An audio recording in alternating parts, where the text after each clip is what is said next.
अल्लाह के नबी ने पूछा, आयशा तुम्हें किस चीज ने रुलाया? फरमाया, अल्लाह के नबी सल्लल्लाहु अलैहि वसल्लम अचानक जहन्नम का तसव्वुर करके मेरे आंखों में आंसू आ गए, मैं रोने लगी। आय अल्लाह के नबी, कयामत का दिन होगा, बड़ा सख्त दिन होगा, मैदान महशर का दिन होगा, बड़ा सख्त दिन होगा। क्या उस वक्त लोग अपने रिश्तेदारों को पहचानेंगे? क्या उस दिन लोग अपने रिश्तेदारों को पहचानेंगे? शौहर अपनी बीवी को पहचानेगा, बाप अपने बेटे को पहचानेगा भी या नहीं पहचानेगा? तो नबी अकरम सल्लल्लाहु अलैहि वसल्लम ने उस मौके पर जवाब दिया, आयशा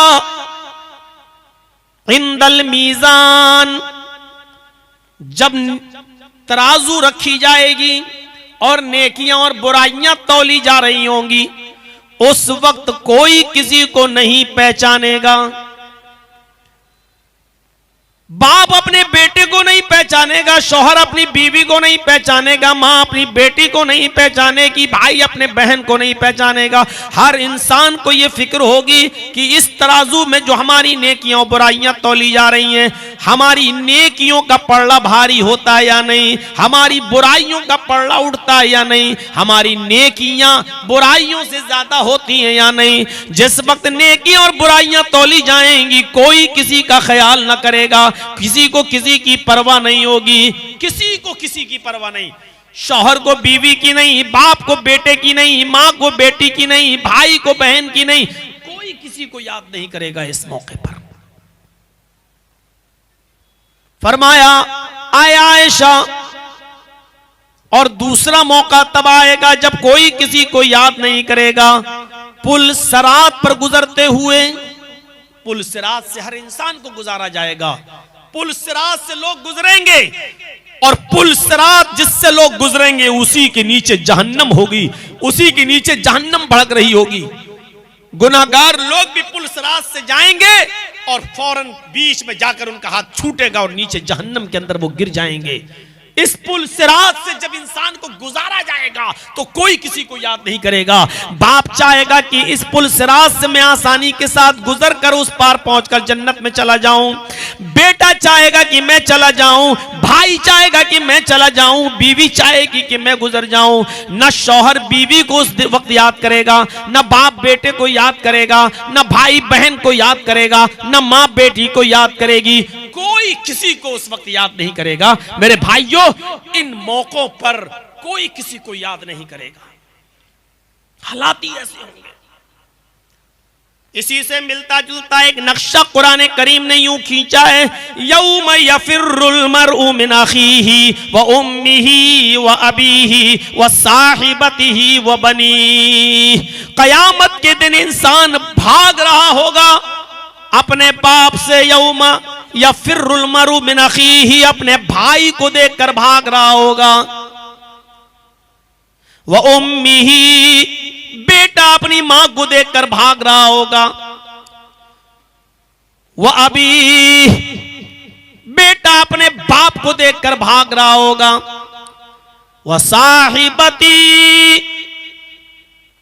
आदमी अपनी बीवी को देखकर भाग रहा होगा, वह बनी, बाप अपनी औलाद से भाग रहा होगा।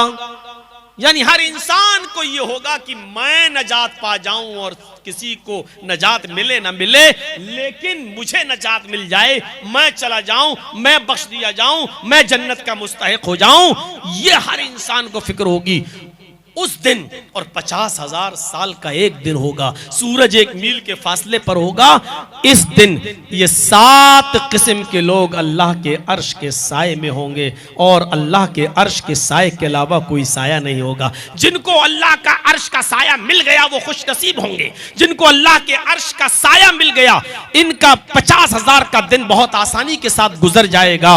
वो खुश नसीब कौन है? आइए वो 7 किस्म के लोगों का तस्करा आज के मैं खिताब में करूंगा और वो 7 किस्म के लोग मैं आज आपको बताऊंगा। और हर मुसलमान को इस सोच और फिक्र करने पर मजबूर होना पड़ेगा और सोचना चाहिए हर मुसलमान को जो यहां जमा है और जहां तक मेरी आवाज जा रही है और इन चैनलों के जरिए जहां जहां तक ये तकरीर पहुंच जाए, मेरे भाइयों ये सोचना चाहिए कि ये सातों खूबियां हमारे अंदर पाई जा रही हैं या नहीं पाई जा रही हैं। अगर ये सात खूबियां हमारे अंदर नहीं पाई जा रही तो जन्नत और जहन्नम तो बहुत दूर की बात, कयामत का दिन ही हमारे लिए बहुत दर्दनाक और सख्त दिन होगा।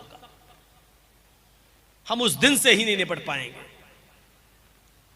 ये सात किस्म के लोग कौन हैं? वअन अबी हुरैरह रज़ियल्लाहु तआला अन्हु अन्ना रसूलल्लाह सल्लल्लाहु अलैहि वसल्लम क़ाल सबअतुन युज़िल्लुहुमुल्लाहु फ़ी ज़िल्लिही यौम ला ज़िल्ला इल्ला ज़िल्लुहु अल इमामुल आदिल।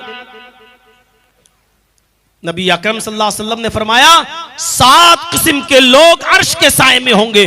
उस दिन अल्लाह के अर्श के साए के अलावा कोई दूसरा साया नहीं होगा। पहला शख्स जो उस अर्श के साए में होगा वो कौन? अल इमामुल आदिल, अदलो इंसाफ करने वाला अमीर, अदलो इंसाफ करने वाला हाकिम, अदलो इंसाफ करने वाला जिम्मेदार शख्स। अदलो इंसाफ आज हमारे समाज और मुआशरे में कहां बाकी रह गया है? यह हदीस सिर्फ अमीर के लिए ही नहीं है, यह हदीस सिर्फ हाकिम वक्त और अमीरुल मोमिनीन ही के लिए नहीं है। आप भी हाकिम हैं। कुल्लुकुम मसऊलुन कुल्लुकुम राइन व कुल्लुकुम मसऊलुन अन रायती। तुम में से हर शख्स राई है, चरवाहा है, और उससे उसकी चरागाह के बारे में सवाल होगा। एक बाप अपने घर का निगरान है, बाप से उसके घर के ताल्लुक से, मर्द से उसके घर के ताल्लुक से सवाल किया जाएगा। याद रखिएगा, आपके 4 बेटे हैं, 3 बेटियां हैं, तीनों बेटियों की शादी कर दी, मोटरसाइकिल दे दी, 4 व्हीलर दे दिया, गाड़ी दे दी, लेकिन आपने अपनी बेटियों को अपनी वरासत और जमीन से हक नहीं दिया, उनको हिस्सा नहीं दिया, तो आप भी अर्श का साया नहीं पाएंगे। अल्लाह तबारक व तआला के अर्श के साये के अलावा कोई साया नहीं मिलेगा। आप जालिम की हैसियत से मैदान महशर में खड़े होंगे। हर बाप यहां तसव्वुर करे और सोचे। आप ये मत सोचो कि इस हम्माम में सिर्फ आप सब नंगे हो, ये स्टेज पर बैठे हुए बड़े बड़े मुल्ला मौलवी नंगे नजर आएंगे। बेटी की शादी कर दी, दे तो दी मोटरसाइकिल, अब जमीन में से हिस्सा भी मिलेगा, मिलेगा। गाड़ी देने के बारे में अल्लाह के नबी का हुक्म नहीं है, 4 व्हीलर देने के लिए अल्लाह के रसूल ने नहीं कहा था, लेकिन जमीन वरासत का हकदार अल्लाह ने बेटी को भी बनाया है, अल्लाह ने भी और अल्लाह के रसूल ने, वो आपको देना पड़ेगा। 50 लाख का जहेज दे दो तब भी बेटी का हक नहीं मार सकते हो आप, बहन का हक नहीं मार सकते हो आप। कभी कभी हंसी आती है, ऐसे ऐसे लोग मुत्तकी बनते हैं। अब हमारे इटावा में एक नौजवान आदमी था बेचारा, हमारे इटावा का, मैं वुजू बना रहा हूं रमजान के महीने में, इस रमजान में नहीं, दूसरे रमजान की बात कर रहा हूं। वुजू बना रहा हूं तो कुल्ला कर रहा, वो भी जोहर की नमाज का वक्त था, जुमेरात का दिन, कुल्ला कर रहा है, और कुल्ला करने के बाद मस्जिद में, और बाद में कहता है मौलाना ये रोजे की हालत में जो कुल्ला करता हूं ना, तो इस जबान में थोड़ा सा पानी लगा रहता है, ऐसे ऐसे कुल्ला कर दिया तो थोड़ा सा तो लगा है ना जबान में, अगर ये थूक के जरिए ये जबान का लगा हुआ पानी अगर पेट में चला जाए तो इससे रोजे में कोई फर्क तो नहीं पड़ेगा। मैंने कहा यार बड़ा मुत्तकी आदमी है, कितना बारीक सवाल कर रहा है। मैंने कहा ठीक है, आपने मसला पूछा है, ये बहुत से लोगों के जहनों में खटकता है, कल इंशाअल्लाह जुमे के खुतबा में हम इसको क्लियर कर देंगे और सबको मालूम हो जाएगा, तो कल तक इंतजार करो। अब मस्जिद में जितने लोग नमाज पढ़ने वाले थे हमसे बाद में पूछने लगे मौलाना ये क्या पूछ रहा था, मैंने कहा कल बताऊंगा। कि मौलाना ये क्या पूछ रहा था, मैंने कहा कल बताऊंगा, इसके मसले का जवाब कल दूंगा। तो 1-2 मेरे बहुत करीबी लोग थे, मैंने कहा यार वो ऐसा से पूछ रहा था, तो हमने कहा कल बताएंगे, कल सबको पता चल जाएगा इंशाल्लाह। कहने लगा 900 चूहे खा के बिल्ली चली हज को, क्यों? पता चला कि वो उसकी बहनें उससे नाराज, उसकी बेटी उससे नाराज,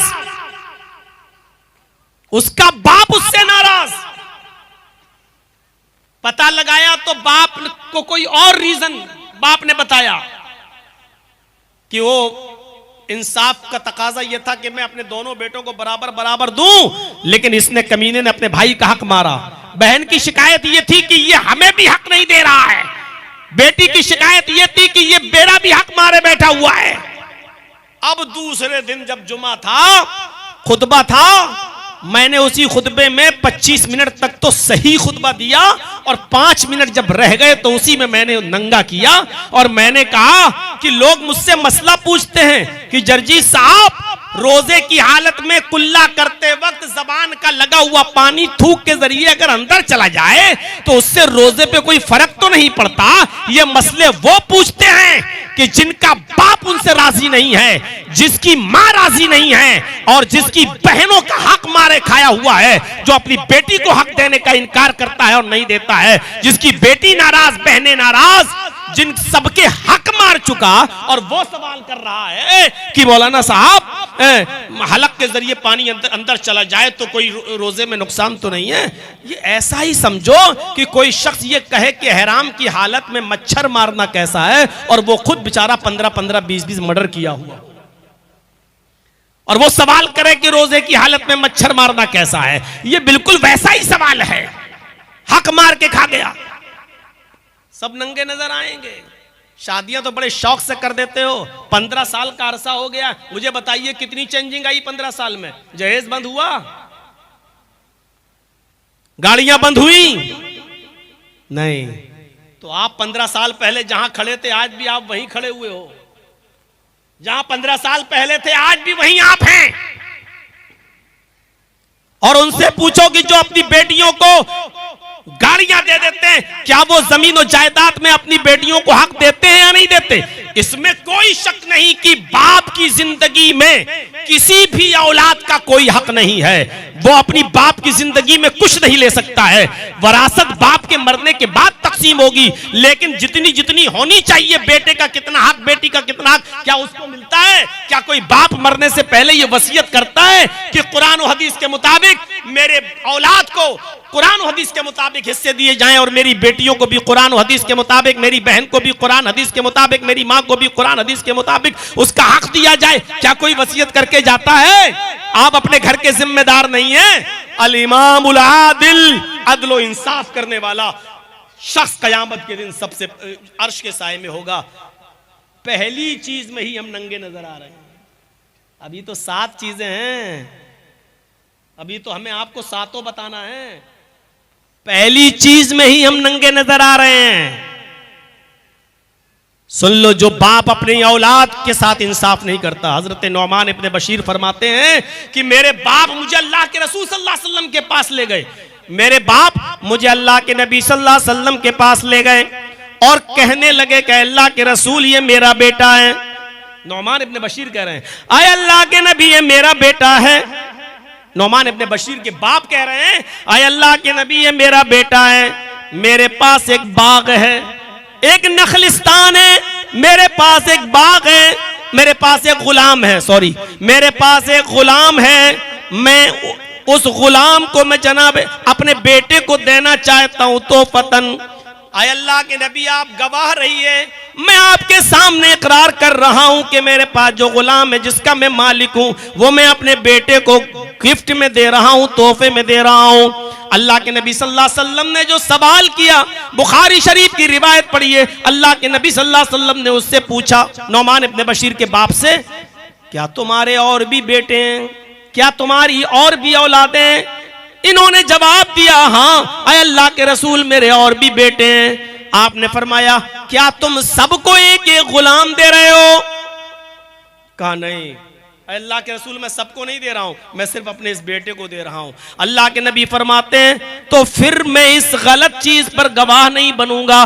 तुम अपने इस बेटे को भी गुलाम न दो, देना है तो सबको एक एक दो, और अगर नहीं देना है तो इसको भी मत दो। मुझे गलत चीज पर गवाह मत बनाओ, कयामत के दिन तुम्हें इसका हिसाब व किताब देना होगा। अल्लाह के रसूल सल्लल्लाहु अलैहि वसल्लम गलत चीज पर गवाह नहीं बने, और फिर नौमान इब्न बशीर को भी गुलाम नहीं मिला। बाप ने वो गुलाम अपने पास रखा। नबी अकरम का फरमान, क्या तुम सबको दे रहे हो? कहा नहीं, सबको नहीं, सिर्फ इसी को दे रहा हूं। तो अल्लाह के रसूल ने कहा फिर इससे भी ले लो, या तो दो तो सबको दो, और नहीं देना है तो किसी को मत दो। यही अदल का तकाजा है। तो अर्श के साए में कयामत के दिन सबसे पहला शख्स कौन होगा? अल इमामुल आदिल, अदल और इंसाफ करने वाला। ये तो घर का जिम्मेदार हो गया, हुक्मरां भी, हाकिम वक्त भी। नबी अकरम सल्लल्लाहु अलैहि वसल्लम के जमाने के बाद एक दौर था जब हजरत उमर फारूक खलीफा बन गए। और सुनिए, जबरदस्त वाकया सुनाने जा रहा हूं। जब अमीरुल मोमिनीन खलीफा बने, उस वक्त कई बार टक्कर हो चुकी थी शाह गस्सान के साथ। गस्सान के बादशाह के साथ कई मर्तबा हजरत उमर फारूक की टक्कर हुई। और शाह गस्सान, जिसका नाम जबला इब्ने अहम था, वो हजरत उमर फारूक की नजरों में खटक रहा था। और हजरत उमर फारूक भी उसके दुश्मन बने हुए थे कि कैसे इसको फतह किया जाए। शाह गस्सान का जबरदस्त बादशाह, ईसाई बादशाह, लेकिन इस्लाम की तालीमात से मुतासिर हो जाता है। अपने कासिद को, अपने एक एलची को भेजता है, लेटर लिखकर, खत लिखकर। और उस खत में उसने ये लिखा कि अमीरुल मोमिनीन उमर इब्न खत्ताब, मैं इस्लाम की तालीम से मुतासिर होकर इस्लाम कबूल करना चाहता हूं, और मैं आपसे मुलाकात करना चाहता हूं, और आपसे मुलाकात करके मैं इस्लाम कबूल करने पर आमादा हूं। क्या मुझे इस्लाम की छाया में जगह मिलेगी? क्या मुझे इस्लाम के अंदर शरण मिलेगी? क्या मैं इस्लाम कबूल करने का मौका मुझे मिलेगा? क्या आप मुझे माफ करेंगे? ये लेटर लिख कर वो अपने कासिद और अपने दूत के जरिए भेजता है हजरत उमर फारूक के पास। उसको उम्मीद नहीं थी कि हजरत उमर मेरे इतने बड़े दुश्मन और मुझे माफ कर देंगे। उसको उम्मीद नहीं थी कि हजरत उमर मुझे इतनी आसानी के साथ कबूल कर लेंगे। ये कासिद जब जाता है और हजरत उमर फारूक के पास मदीना में पहुंचता है, तो हजरत उमर फारूक को लेटर देता है। हजरत उमर फारूक ने उस खत को पढ़ा, और पढ़ने के बाद उसी खत के पीछे ये लिखकर जवाब दे दिया, आए शाह गस्सान, तुम फौरन चले आओ, तुम्हारी सारी खताएं माफ कर दी जाएंगी, तुम्हारी सारी खताएं दरगुजर कर दी जाएंगी, और इस्लाम की पवित्र छाया में, शीतल छाया में तुम्हें जगह दी जाएगी। तुम्हें तुम्हारे हैसियत और इज्जत के हिसाब से तुम्हें मकाम और मर्तबा भी दिया जाएगा, और हजरत उमर अपनी पुरानी दुश्मनी भी तुमसे भूल जाएंगे। तुम फौरन चले आओ, तुम्हारे लिए मदीने में जगह ही जगह है।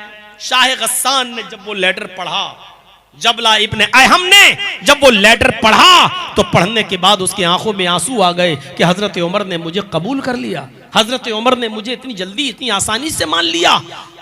अब जबला इब्ने अहम जो गस्सान का बादशाह था, अपने 500 बॉडीगार्डों को लेकर और 500 घुड़सवारों को लेकर मदीने की तरफ सफर करता है, और मदीना पहुंचने वाला होता है। रास्ते में खेमा डालता है, एक आदमी को भेजता है ये इतला देने के लिए कि मैं पहुंच चुका हूं, बताओ कब मदीने में दाखिल हो जाऊं।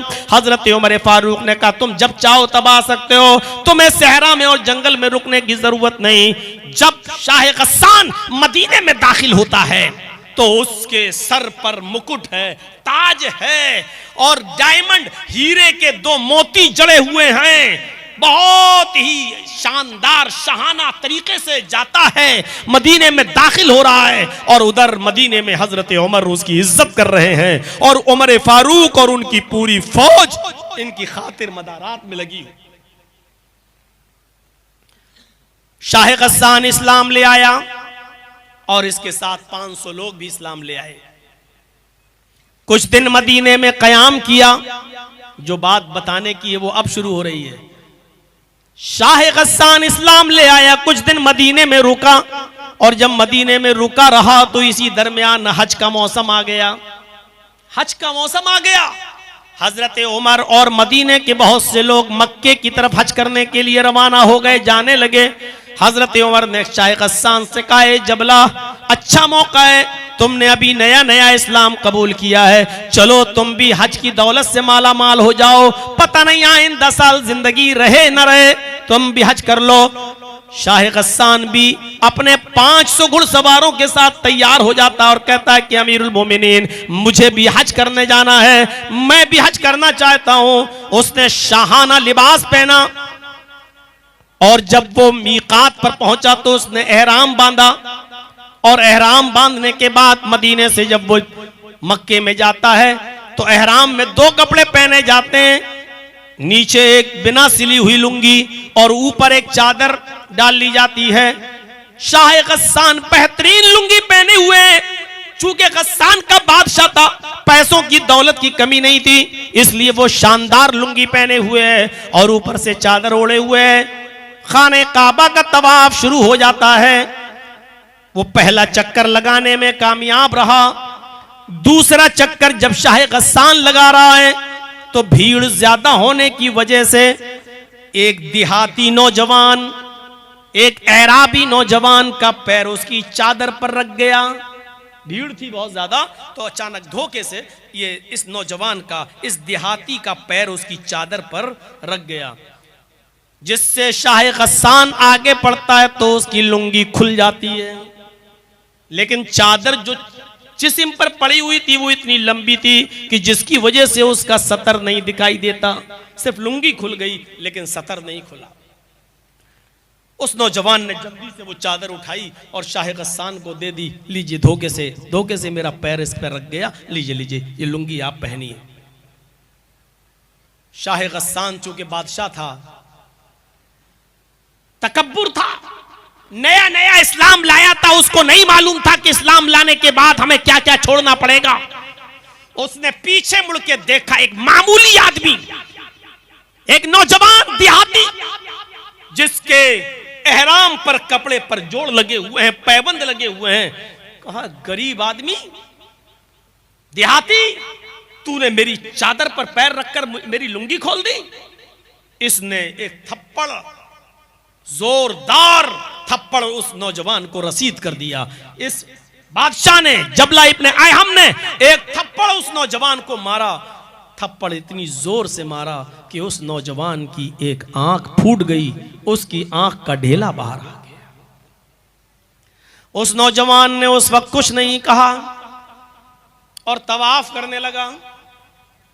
शाह गस्सान ने भी अपना तवाफ किया। जब ये नौजवान तवाफ करने के बाद अपने कबीले में पहुंचता है, जब ये नौजवान तवाफ करके अपने कबीले में जाता है, वहां के लोगों ने पूछा कि तुम्हारी आंख कैसे फूट गई। इसने पूरी की पूरी बात बताई तो पूरा कबीला गुस्सा हो गया। अरे होगा बादशाह अपने इलाके का तो जिसको चाहेगा उसको मारेगा, जिसकी आंख फोड़ना चाहेगा फोड़ देगा, ये कैसे हो जाएगा। उठो तुम हमारे पास चलो, हजरत उमर फारूक के पास चलते, मुझे इंसाफ चाहिए, आदल चाहिए। और पूरा कबीला इस नौजवान को जिसकी आंख फूटी थी लेकर हजरत उमर फारूक के पास वहीं मक्के में पहुंच जाता है। हजरत उमर फारूक को पूरी बात बताई जाती है। हजरत उमर फारूक ने उस नौजवान से पूछा, उस नौजवान ने कहा, अमीरुल मोमिनीन, धोखे से मेरा पैर उसकी चादर पर रख गया और उसकी चादर खुल गई, उसकी लुंगी खुल गई। उसने मुझे थप्पड़ मारा और इतनी जोर से मारा कि उसके थप्पड़ से मेरी आंख फूट गई। शाह गस्सान को बुलाया गया, इधर आओ। आया। अब दोनों में जो गुफ्तगू हुई वो कुछ इस अंदाज से गुफ्तगू थी। हजरत उमर फारूक ने कहा, शाह गस्सान, तुमने इस नौजवान की आंख क्यों फोड़ी।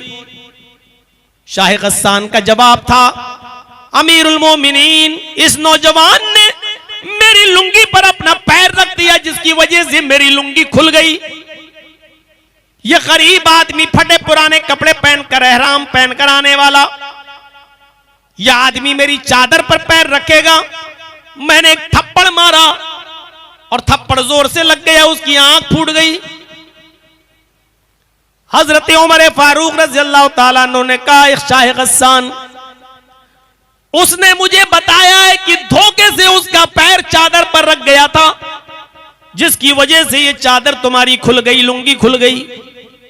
इतनी छोटी सी गलती की इतनी बड़ी सजा तुमने उसको दी, ये मुनासिब नहीं। शाह गस्सान ने कहा, ठीक है, कोई बात नहीं, हो गई गलती, मार दिया थप्पड़। आप एक गरीब आदमी को बचाने में इतना इंटरेस्ट क्यों ले रहे हैं।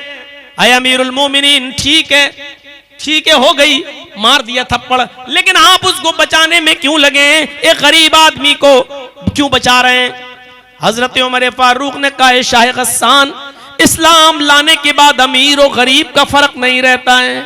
इस्लाम की तालीम यही है कि अमीर और गरीब सब बराबर हैं। ऐ शाह गस्सान, तुम बहुत बुरा जुमला अदा कर रहे हो। तुम्हें इंसाफ, तुम्हारे साथ इंसाफ किया जाएगा और इस नौजवान को इंसाफ मिलना चाहिए। शाह गस्सान ने कहा, अच्छा ठीक है, तो बताइए मुझे क्या करना होगा। बहुत मामूली सी चीज। हजरत उमर ने कहा, बहुत मामूली सी चीज। कहा क्या? इस आदमी से माफी मांग लो, इस नौजवान से माफी मांग लो, इस देहाती से माफी मांग लो। अगर ये माफ कर देता है तो कुछ नहीं, और अगर माफ नहीं करता तो कुछ ले दे के मामला बना लो। जितने में वो तैयार हो जाए उसको उसकी आंख का नुकसान दे दिया जाए, जितने में वो राजी हो जाए ये माल उसको दे दिया जाए, तुम्हें छोड़ दिया जाएगा। हजरत उमर फारूक से शाह गस्सान ने कहा, अमीरुल मोमिनीन, मैं एक मामूली और गरीब आदमी से माफी तो मांग नहीं सकता, ये नहीं होगा। इसने मेरी लुंगी पर पैर रखा है, गलती पहले उसने की, मैंने थप्पड़ मार दिया, उसकी आंख फूट गई। मैं इसको कुछ ले दे के भी मामला नहीं बनाना चाहता, ना मैं माफी मांगूंगा ना कुछ ले दे के मामला बनाऊंगा। अब बताइए इंसाफ का तकाजा क्या है? इस नौजवान को कैसे इंसाफ दिलाना चाहते हैं? अमीरुल मोमिनीन हजरत उमर ने कहा, तो फिर तैयार हो जाओ, आंख के बदले आंख, तुम्हारी भी आंख फोड़ी जाएगी। पढ़िए सीरत फारूक अल्लामा शिबली नौमानी की। मेरे भाइयों, कहा कि तुम्हारी भी आंख फोड़ी जाएगी। बिदक गया, झुरझुरी तारी हो गई। मैं गस्सान का बादशाह, अमीरुल मोमिनीन, मेरी आंख फोड़ी जाएगी। आप जानते हैं किससे बात कर रहे हैं? मैं गस्सान का बादशाह रह चुका हूं, मेरा बाप भी बादशाह रह चुका है, मेरा दादा भी बादशाह रह चुका है। बादशाहत मेरे खानदान से चली आ रही है, बादशाहत मेरे खानदान की रखेल है। ये ओहदे मुझे खानदान से चले आ रहे हैं और मैं इससे माफी मांगूंगा। हजरत उमर ने कहा, नहीं मत मांगो, आंख के बदले आंख। कहा, अमीरुल मोमिनीन, जब इस्लाम के अंदर बड़े लोगों की कोई इज्जत नहीं, साहिब इख्तिदार की कोई हैसियत नहीं, इस्लाम जब ऊंचे और बड़े मकाम और मर्तबे वालों को कोई इज्जत नहीं दे सकता है, उनका ख्याल नहीं रख सकता, तो ऐसा इस्लाम फिर किस काम का? मैं इस्लाम को ही छोड़ दूंगा, मैं फिर से ईसाई बन जाऊंगा, ऐसा इस्लाम मुझे नहीं चाहिए। हजरत उमर ने कहा, फिर तेरी मर्जी। उसने कहा, ठीक है, मैं जा रहा हूं गस्सान, और मैं फिर से ईसाइयत कबूल करूंगा। हजरत उमर ने कहा, तुम इस गस्सान नहीं जा सकते हो। आए शाह गस्सान, आए जबला इब्न आयहम, इस्लाम लाने से पहले तुम जो थे वो थे, लेकिन इस्लाम लाने के बाद तुम इस्लाम भी नहीं छोड़ सकते हो। अगर तुमने इस्लाम छोड़ने की जुर्रत की, अगर मुर्तद होने की कोशिश की, तो तुम्हें दूसरी सजा दी जाएगी जो इस्लाम के कानून में मुर्तद को मिलती है। उसने कहा, अगर मैं ईसाइयत कबूल कर लूं तो मुझे क्या सजा दी जाएगी? हजरत उमर फारूक ने कहा, फिर तेरी गर्दन उड़ाई जाएगी, क्योंकि इस्लाम के अंदर मुर्तद की सजा यह है कि उसको कत्ल कर दिया जाए। उसने सोचा, मैं तो दोनों तरफ से फंस गया, माफी मांग नहीं सकता, मेरी इज्जत के खिलाफ है, और आंख मेरी फोड़ी जाए ये तो और ज्यादा बेइज्जती की बात है। एक बादशाह की आंख फोड़ी गई, और अगर इस्लाम छोड़ रहा हूं तो मेरी गर्दन भी उड़ाई जा रही है, अब क्या करूं? उसने कहा, अमीरुल मोमिनीन, ठीक है, मुझे कुछ सोचने का मौका दीजिए। इतना बड़ा फैसला, कुछ सोचने का मौका तो दीजिए। हजरत उमर ने कहा, तुम्हें एक दिन की मोहलत दी जा रही है, कल इसी वक्त तक का टाइम है तुम्हारे पास। हमारी जबान में 24 घंटे, तुम्हें 24 घंटे की मोहलत दी जा रही है। कल इस वक्त तक तुम बता सकते हो, माफी मांगते हो या नहीं, कुछ ले दे के मामला बनाते हो या नहीं, या आंख फुड़वाते हो या नहीं, या इस्लाम छोड़ रहे हो क्या? तुम कल सोच समझ के बता दो कि तुम्हें क्या करना है। मेरा मशवरा मानो तो सबसे आसान तरीका यह है कि उसको सॉरी बोल दो, उससे माफी मांग लो, और मुझे उम्मीद है कि तुम्हारा भाई भी तुम्हें माफ कर देगा, क्योंकि इस्लाम अफू दरगुजरी को पसंद करता है, वो माफ कर देगा। उसने कहा अमीरुल मोमिनीन अपना मशवरा अपने पास रखिए, मुझे एक दिन की मोहलत आपने दी है, मैं कल बताता हूं आपको। कहा ठीक है जाओ। वो गया अपने खेमे में जहां पड़ाव डाला हुआ था और अपने 500 साथियों से कहता है कि इस्लाम लाने के बाद तो और बेइज्जती हो रही है, कोई फर्क नहीं है, अमीरी गरीबी में कोई फर्क नहीं है, अदल का तकाजा। उमर कहते हैं कि यह है कि तुम्हारी आंख फोड़ी जाएगी। बताइए मैं शाह गस्सान का बादशाह और मेरी आंख फोड़ी जाए? मैंने फैसला कर लिया कि इस्लाम छोड़ दूंगा, लेकिन यहां इस्लाम छोड़ता हूं तो मेरी गर्दन काटी जाएगी। ऐसा करो कि रात की तारीकी में हम लोग यहां से भाग जाते हैं, फरार हो जाते हैं। और जब रात तारीक हुई और चारों तरफ से छा गई तो शाह गस्सान अपने 500 आदमियों को लेकर रात के अंधेरे का फायदा उठाते हुए भाग गया और फिर वो अपने शहर अपनी बस्ती में चला गया। हजरत उमर फारूक को पता चला कि ये लोग तो रात में भाग गए, लेकिन कोई परवाह नहीं की। उस नौजवान को बुलाया, कहा मुझे अदल और इंसाफ उन 500 आदमियों के फिर जाने से और इस्लाम को छोड़ देने से भी ज्यादा प्यारा है। मैं नहीं चाहता कि ऐसे लोग इस्लाम के अंदर दाखिल हों जो अमीर होने के बावजूद तकब्बुर की चादर अपने ऊपर से ना उतार सकें, घमंड की रिदा अपने ऊपर से ना उतार सकें। मुझे ऐसे लोगों के इस्लाम की कोई चिंता नहीं है। चले गए, कोई फर्क नहीं पड़ता। मुझे फख्र है कि मैंने न्याय, इंसाफ और अदल को कायम रखा है। मेरे प्यारे साथियों, अदल और इंसाफ का तकाजा यह था। हजरत उमर फारूक कौन थे? अमीरुल मोमिनीन। और अदल को कायम रखा। कयामत के दिन अर्श के साए में वो अमीर भी होगा, वो हाकिम वक्त भी होगा जो अदल और इंसाफ करता होगा। सबातुन युज़िल्लुहुमुल्लाहु फी ज़िल्लिही यौम ला ज़िल्ला इल्ला ज़िल्लुहु अल इमामुल आदिल। कयामत के दिन अर्श के साए में सबसे पहले जगह उसको मिलेगी जो अदल और इंसाफ करने वाला बाप होगा, अदल और इंसाफ करने वाला इंसान होगा, अदल और इंसाफ करने वाला हाकिम होगा, अदल और इंसाफ करने वाला कोई जिम्मेदार होगा। उस आदमी को जगह मिलेगी। वो तो वाक़या सुना ही होगा, 50 बार सुना होगा, आपके उलमा ने बताया होगा। कबीले बनु मखजूम की वो औरत जो फातिमा नामी थी और पकड़ी गई चोरी में, अल्लाह के नबी ने कहा हाथ काट दो। कहा बड़े ऊंचे घर की लड़की, अगर इसका हाथ काटा गया तो नाक कट जाएगी। और सबसे ज्यादा चहीते नबी के, सबसे ज्यादा दुलारे हजरत उसामा इब्ने ज़ैद को भेजा गया कि जाओ आप सिफारिश करो। तो अल्लाह के नबी सल्लल्लाहु अलैहि वसल्लम से कहने लगे, अरे अल्लाह के नबी छोड़ दीजिए उस औरत को, उसका हाथ मत काटो, बड़े ऊंचे घर की लड़की है, अगर हाथ कट गया तो नाक कट जाएगी। अल्लाह के नबी सल्लल्लाहु अलैहि वसल्लम ने फरमाया, वाह, अल्लाह की हदों में से एक हद में सिफारिश लेकर आ गए हो। ये मेरी तरफ से हदें थोड़ी हैं, ये तो अल्लाह ने बयान किया है। सारिक़ु वस्सारिक़तु फ़क़्तऊ अयदियहुम, चोरी करने वाले मर्द और चोरी करने वाली औरत दोनों का हाथ काट दो। ये तो कुरान ने हद जारी की है। मैं कौन होता हूं? अल्लाह रब्बुल आलमीन की तरफ से कायम करदा किसी हद को बदलने वाला।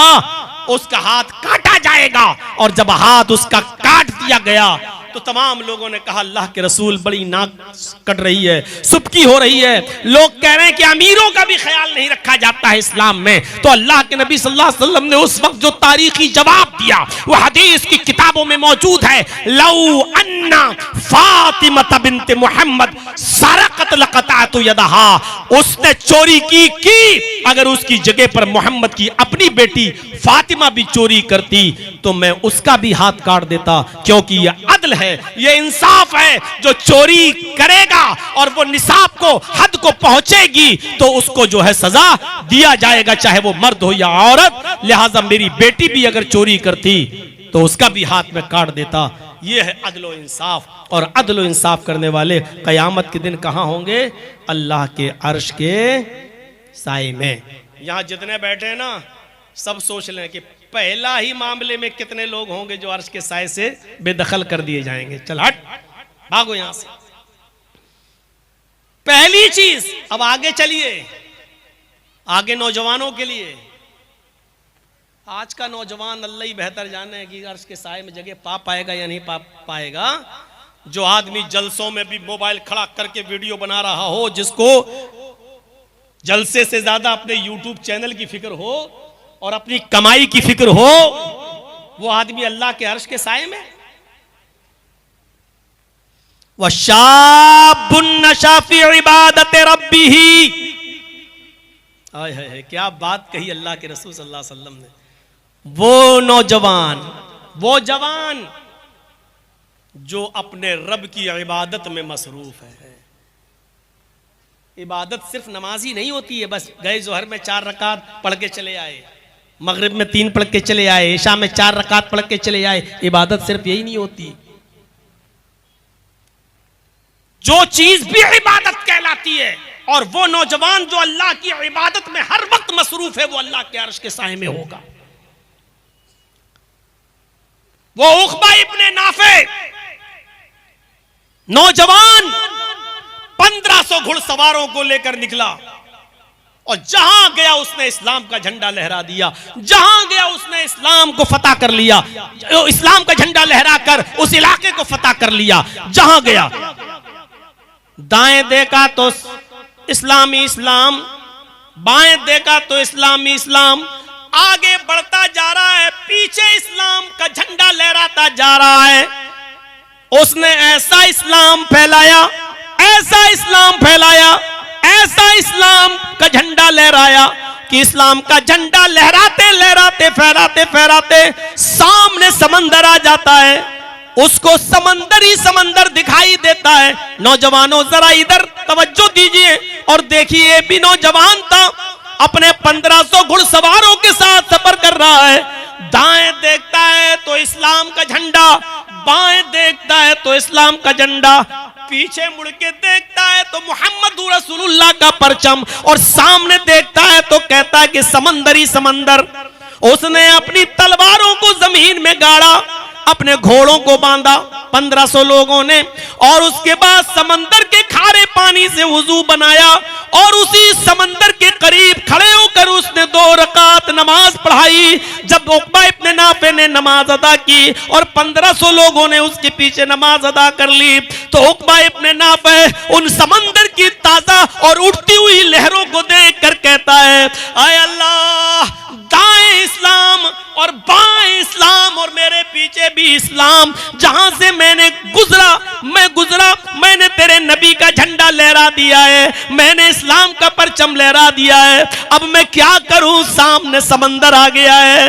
आय अल्लाह, अगर मुझे ये पता चल जाए, इलाहुल आलमीन, मुझे इस बात का इल्म हो जाए कि इस समंदर को पार करने के बाद भी कोई बस्ती रहती है, तेरी कोई मखलूक जिंदा है, तेरे बंदे आबाद हैं और कुफ्र कर रहे हैं, तो कसम है मुझे तेरे इज्जत और जलाल की, मैं अपने 1500 घुड़सवारों के साथ समंदर में छलांग लगा जाऊंगा और तैरना शुरू कर दूंगा और उस वक्त तक रुकने का नाम नहीं लूंगा जब तक कि समंदर को पार करने के बाद उस बस्ती पर भी तेरे नबी जनाब मोहम्मद रसूलुल्लाह का परचम न लहरा दूं, जब तक इस्लाम का झंडा न गाड़ दूं, उस वक्त तक मैं चैन और सुकून के साथ नहीं सोऊंगा।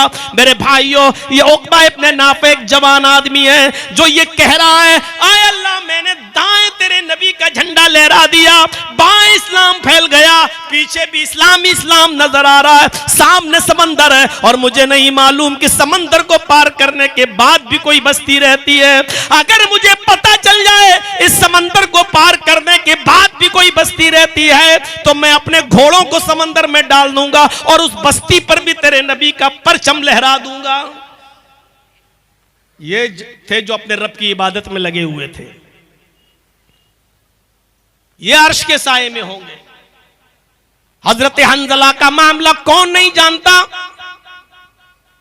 शादी हुई, बीवी घर में आई, पहली रात है, शबे ज़ुफ़ाफ़ भी मना ली और ऐलान हो जाता है कि आखिरी आवाज है, आखिरी निदा है। इस आवाज के बाद अब कोई भी आदमी अपने घर में नहीं बैठ सकता है, अपने घर में नहीं रुक सकता है। हजरत हंजला ने फौरन अपना घोड़ा खोला और जिहाद के लिए निकल गए। उनकी बीवी पीछे से कहती है, मैं तुम्हें जिहाद में जाने से नहीं रोक रही हूं, लेकिन आए हंजला, अभी तो तुमने मुझसे हम बिस्तरी की है, अभी तो शबे ज़ुफ़ाफ़ बनाई है, गुस्ल तो कर लो, गुस्ल तो करते जाओ, गुस्ल तो करते जाओ।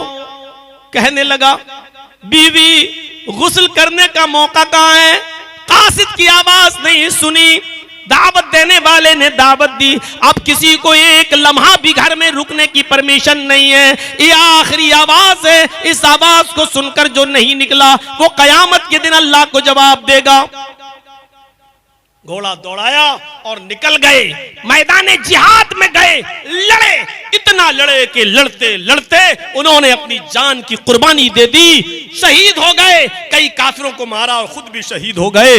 मेरे भाइयों, जब उनको दफनाया जाने लगा तो आपको शायद यह मसला मालूम हो, जो अल्लाह की राह में कत्ल कर दिया जाता है उस शख्स को उन्हीं कपड़ों में दफनाया जाता है जिन कपड़ों में उसकी शहादत होती है। पहली चीज। दूसरी चीज यह है कि शहीद की नमाज जनाजा नहीं पढ़ी जाती है। तीसरी चीज यह है कि उसको गुस्ल नहीं दिया जाता है और बगैर गुस्ल के उसको दफनाया जाता है। कयामत के दिन शहीद इसी हाल में अपनी कब्र से उठेगा कि उसके जिस्म से खून के कतरे गिर रहे होंगे। अल्लाह रब्बुल आलमीन उन कतरों को देख कर कहेगा, फरिश्तों इससे क्या हिसाब लूं? ये तो मेरी राह में सब कुछ कुर्बान करके चला आया, इसको जन्नत के अंदर दाखिल कर दो, जाने दो इसको जन्नत के अंदर। तो जब हजरत हंजला को दफनाया जाने लगा तो बीवी ने अर्ज किया, अय अल्लाह के नबी मेरे शौहर को गुस्ल दे दीजिए। अल्लाह के नबी ने फरमाया, हंजला की बीवी शायद तुम्हें पता नहीं, शहीद को गुस्ल नहीं दिया जाता है, जनाजा नहीं पढ़ा जाता है। कहने लगी, मैं जानती हूं, मसला मालूम है, लेकिन मैं कैसे बताऊं? अय अल्लाह के रसूल, आप ही फरमाते हैं, इन्नल्लाह ला यस्तही मिनल हक, अल्लाह हक बात से नहीं शर्माता। कल ही मेरा निकाह हुआ, मेरी शादी हुई, मेरा शौहर मुझे घर लाया, पहली रात ही मेरे साथ शबे जुफाफ बनाई, जिहाद का ऐलान सुना, रात ही में निकल गया। इतना लड़ा कि लड़ते लड़ते शहीद भी हो गया। अय अल्लाह के नबी, शबे जुफाफ बनाने के बाद मेरे शौहर गुस्ल नहीं कर सके और बगैर गुस्ल के निकल गए, इसलिए मैं उस गुस्ल की बात कर रही हूं कि मेरे शौहर को वो गुस्ल दे दो, मेरे शौहर को वो गुस्ल दे दीजिए जो बीवी से मिलने के बाद दिया जाता है। मेरे शौहर बगैर गुस्ल किए हुए निकल गए और शहीद हो गए। थोड़ी देर अल्लाह के नबी ने तवक्कुफ किया, गोया के वही का इंतजार कर रहे हो, और थोड़ी देर के बाद कहने लगे, आए सहाबियों, हंजला को ऐसे ही दफन कर दो। बीबी फिर बोली, आए अल्लाह के नबी मेरे शौहर के गुस्ल का क्या बना? इमाम कायनात ने फरमाया, आए हंजला की बीबी, तेरे शौहर को मेरे गुस्ल की जरूरत नहीं, आसमान से उतरने वाले 70,000 फरिश्तों ने तेरे शौहर को गुस्ल दे दिया। तेरा शौहर गसीलुल मलाइका है, उसको गसीलुल मलाइका का खिताब मिल गया। तेरे शौहर को 70,000 फरिश्तों ने गुस्ल दिया। ये कौन सा जवान आदमी था? शादी हुई, पहली रात मनाई और जिहाद के लिए निकल गया, अपनी खूबसूरत बीवी को भी छोड़ गया। जिहाद भी अल्लाह की इबादत है और इबादत के लिए निकल गया। वह शाबुन नशा फी इबादत रब्बी, दूसरा वो जवान आदमी अर्श के साए में होगा जो अपने रब की हर वक्त इबादत में लगा हुआ है। यहां सही से बैठकर जलसा नहीं सुन सकते, इबादत करेंगे अल्लाह की। 15 साल तो वो हो गए जो यहां आए थे पहले, वरना और 10 साल मेरे जोड़ लो जो पहले से आ रहे हैं। 25 साल पहले भी इसी तरीके के हंगामे हुआ करते थे जलसों में, और इसी तरीके का शोर हुआ करता था। और आज भी अगर कोई पूछे कि जर्जी साहब, मैंने सबसे पहली तकरीर जो की थी बंबई में, उस वक्त मेरी उम्र थी 17 साल 10 महीना, जब बाल ठाकुरे के खिलाफ में बोला था।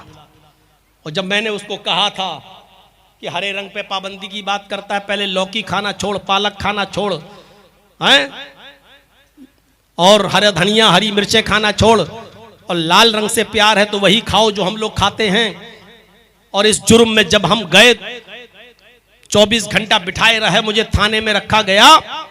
और पहली मर्तबा जब मैं थाने में बैठा था, और इसलिए केस मेरे ऊपर नहीं बन पाया था क्योंकि मेरे बालिग होने में 2 महीने कम थे। 17 साल 10 महीने थे, 18 साल का होता तो भी चला गया होता अंदर।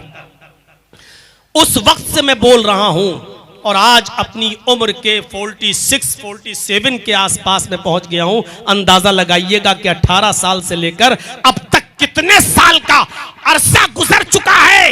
इस अरसे के बारे में कोई पूछे कि जर्जी साहब उस दौर से अब तक तक़ीर कर रहे हो, आप जलसों में कितना फर्क देख रहे हो, जलसों में कितनी तमीज और कितना सलीका और कितनी तहजीब देख रहे हो, जलसों में कितना फर्क पड़ा है और जलसों में क्या सुधार आया है, आप कितने नंबर देना चाहते हो? तो जर्जीस देगा 100 में 0।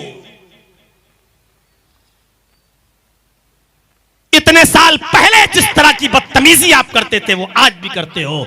उससे पहले जो बदअक्ली थी वो आज भी है, उससे पहले जो बदतमीजी थी वो आज भी है, उससे पहले जलसों का जो अदम एहतराम आपके दिलों में था वो आज भी है, इससे पहले जलसों की जो नौयत आपके जहनों में थी वो आज भी है।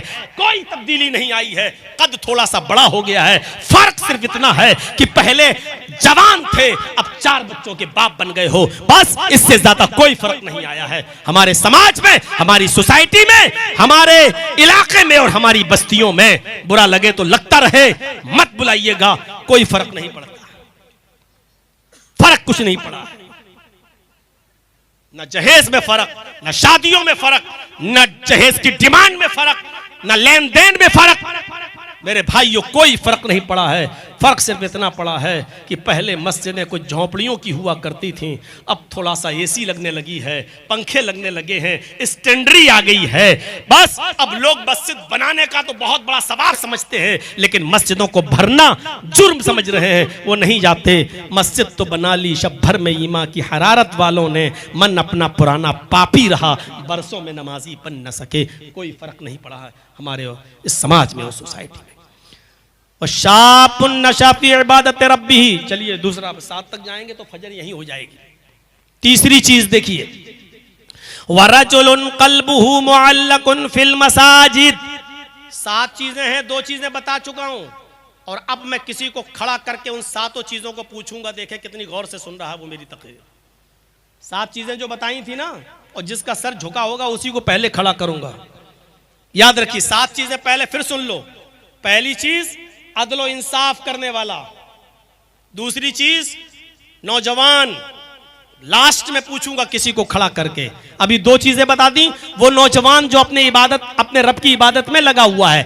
अब तीसरी चीज पे आइए, वरजुलुन क़ल्बुहु मुअल्लकुन फिल मसाजिद, वरजुलुन क़ल्बुहु मुअल्लकुन फिल मसाजिद। तीसरा वो आदमी अल्लाह के अर्श के साए में होगा जिसका दिल नमाज की तरफ लटका हुआ है। इस तरह क्यों बैठे हो? अरे बैठ जाओ, चप्पल उतार के उसके ऊपर बैठ जाओ। तुम तो ऐसे बैठे हो, लग रहा है जैसे यहां लैट्रिन कर रहे हो। हाँ, इस पे ऐसे बैठ जाओ। रजुलुन क़ल्बुहु मुअल्लकुन फिल मसाजिद। तीसरा वो आदमी अर्श के साए में होगा जिसका दिल मस्जिद की तरफ लटका हुआ है, अटका हुआ मस्जिद। समझ रहे मतलब? जब जोहर की नमाज पढ़ के आया, खेती बाड़ी कर रहा है, कुछ काम कर रहा है, बार बार घड़ी देख रहा है, हाँ अभी असर में टाइम है, फिर काम कर रहा है, फिर बार बार कभी सूरज की तरफ देखता है, देखे असर का वक्त हुआ कि नहीं हुआ है, और जैसे ही असर का वक्त हुआ फौरन मस्जिद में असर पढ़ के आया, काम कर में लग गया, बार बार देख रहा मगरिब तो नहीं हो रही, मगरिब तो नहीं हो रही है, और जैसे ही मगरिब का वक्त हुआ मस्जिद में मगरिब पढ़ के आया, खाना खाने बैठा घर पे, बार बार घड़ी देख रहा और मस्जिद की फिक्र लगी हुई, ईशा का वक्त तो नहीं हुआ, और जैसे ईशा की नमाज पढ़ के मस्जिद में आया, सो गया। रात में कई बार उठता है, घड़ी देखता है कहीं फजर तो नहीं हो गई है, फिर सोता है, फिर चौंकती है उसकी नींद, फिर घड़ी देखता है फजर तो नहीं हो गई है, और उसका दिमाग मस्जिद की तरफ, उसका दिल मस्जिद की तरफ लटका हुआ है। ऐसा शख्स कयामत के दिन अर्श के साए में होगा जिसका दिल मस्जिद ही में लगा हुआ है। इसका यह मतलब नहीं कि काम धंधा छोड़ दो, बस वक्त का ख्याल रखो।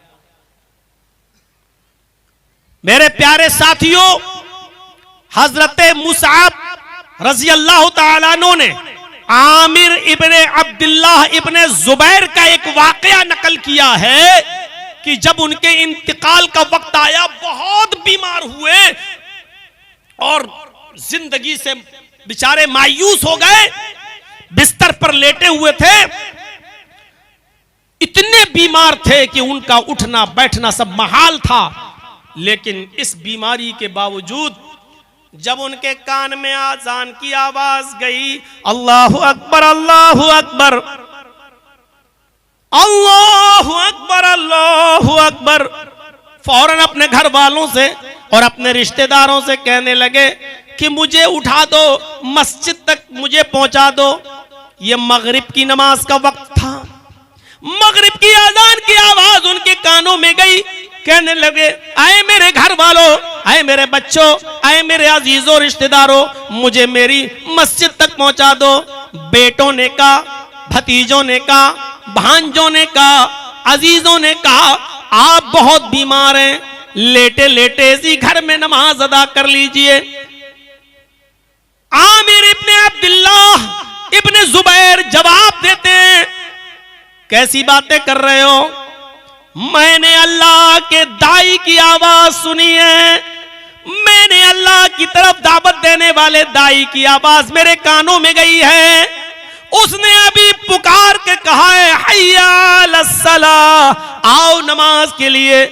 आए मेरे अजीजों, आए मेरे बच्चों, आए मेरे रिश्तेदारों, अल्लाह की दावत दाई की आवाज सुनकर भी मैं लब्बैक न कहूं तो मुझसे बड़ा बदनसीब कौन होगा, मुझसे बड़ा बदकिस्मत कौन होगा?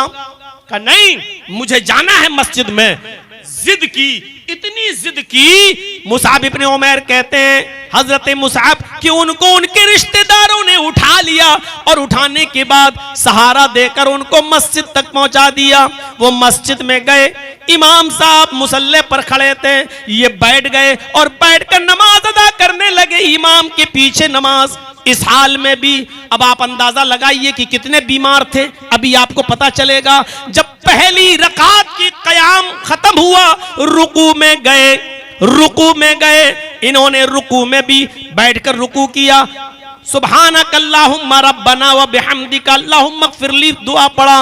उसके बाद में ये सजदे में गए, पहली रकात का सजदा है, सजदे में भी इन्होंने दुआ की, सुब्हानक अल्लाहुम्मा रब्बना व बिहम्दिका अल्लाहुम्मा इग़फिरली। और पहला सजदा करने के बाद जब उठे, इमाम ने दूसरा सजदा नहीं किया, अभी ये दुआ पढ़ ही रहे थे, रब्बिग़फिरली रब्बिग़फिरली, इतना पढ़ा और गशिया ही जमीन के ऊपर वहीं गिर गए। और जैसे ही गिरे, पहली रकात में ही इनकी रूह कब्ज़े उनसुरी से परवास कर गई। आमिर इब्ने अब्दुल्लाह इब्ने जुबैर मगरिब की पहली रकात में ही इंतकाल कर गए। अब आप अंदाजा लगाएं, इंतकाल जैसी कंडीशन, लेकिन क्या कह रहे हैं कि अल्लाह के दाई की आवाज मेरे कानों तक पहुंच गई है और मैं अल्लाह की आवाज पर, उसकी दावत पर मैं लब्बैक न कहूं, मैं मस्जिद न जाऊं, ये कैसे हो सकता है? मुझे मस्जिद ले चलो। यानी इस कंडीशन में भी उनका दिमाग और उनका जहन और उनका दिल मस्जिद की तरफ लगा हुआ है। ये लगाव हमारा होना चाहिए मस्जिद के साथ। कितने लोग हैं जिन नमाज पढ़ते हैं, मानता हूं, लेकिन हर वक्त मस्जिद की तरफ दिमाग लगा रहे, दिल लगा रहे, किसके पास? एक वाकया सियर आलामुन नबला के अंदर दर्ज हुआ है। आप उस वाकये को पढ़ेंगे तो ताज्जुब करेंगे। उसमें तो उबैदुल्लाह अल कवारीरी का वाकया नकल हुआ है। उबैदुल्लाह अल कवारीरी जो हर वक्त मस्जिद में नमाज पढ़ने जाते थे और जिनकी पहली तकबीर भी कभी फौत नहीं होती थी, बसरा के रहने वाले। और एक दिन इनके घर पे कोई मेहमान आ गया, मेहमान की खातिर मदारात करते करते इतनी देर हो गई कि इशा की नमाज का वक्त निकल गया। ये जल्दी से उसको खिलाने में लग गए और जब तक मेहमान ने खाना खाया तो कहा कि अब मैं मस्जिद में जा रहा हूं नमाज पढ़ने के लिए। उबैदुल्लाह अल कवारीरी जैसी मस्जिद की तरफ निकले, नमाज पढ़ने के लिए जाने लगे। जब बसरा की मस्जिद में पहुंचे तो क्या देखते कि वहां से लोग नमाज पढ़ के निकल रहे हैं। पूछा लोगों क्या जमात खत्म हो गई? फरमाया हाँ। दूसरी मस्जिद में गए, पता चला उधर भी जमात हो गई। तीसरी मस्जिद में गए, पता चला कि उधर भी जमात हो गई। सोचा कि अब जमात कहीं नहीं मिलेगी, चलो अपने घर पे नमाज पढ़ लेते हैं। अब उबैदुल्लाह अल कवारीरी जब अपने घर पे आए तो कहने लगे, आए मेरी बीवी, अल्लाह के नबी सल्लल्लाहु अलैहि वसल्लम ने फरमाया जमात के साथ नमाज पढ़ना अकेले नमाज पढ़ने से, तन्हा नमाज पढ़ने से 27 गुना ज्यादा दर्जा रखता है। यानी जमात का सवाब 27 गुना ज्यादा मिलता है तन्हा नमाज पढ़ने से। इसलिए मैं आज इशा की नमाज 27 बार पढ़ूंगा। उबैदुल्लाह अल क़वारीरी इशा की नमाज पढ़ने के लिए खड़े हो जाते हैं। एक मर्तबा 4 रकात पढ़ ली, दोबारा फिर खड़े हो गए, फिर ईशा की 4 रकात दोबारा पढ़ ली, फिर खड़े हो गए, फिर ईशा की नमाज 4 रकात तीसरी बार पढ़ ली, फिर खड़े हो गए, और चौथी बार, 5वीं बार, 6ठी बार उन्होंने ईशा की नमाज को 27 बार पढ़ा, ये सोचकर कि अब मुझे जमात का सवाब मिल गया होगा। 27 बार नहीं, 27 जमात के बराबर सवाब पाने के लिए 27 बार पढ़ा।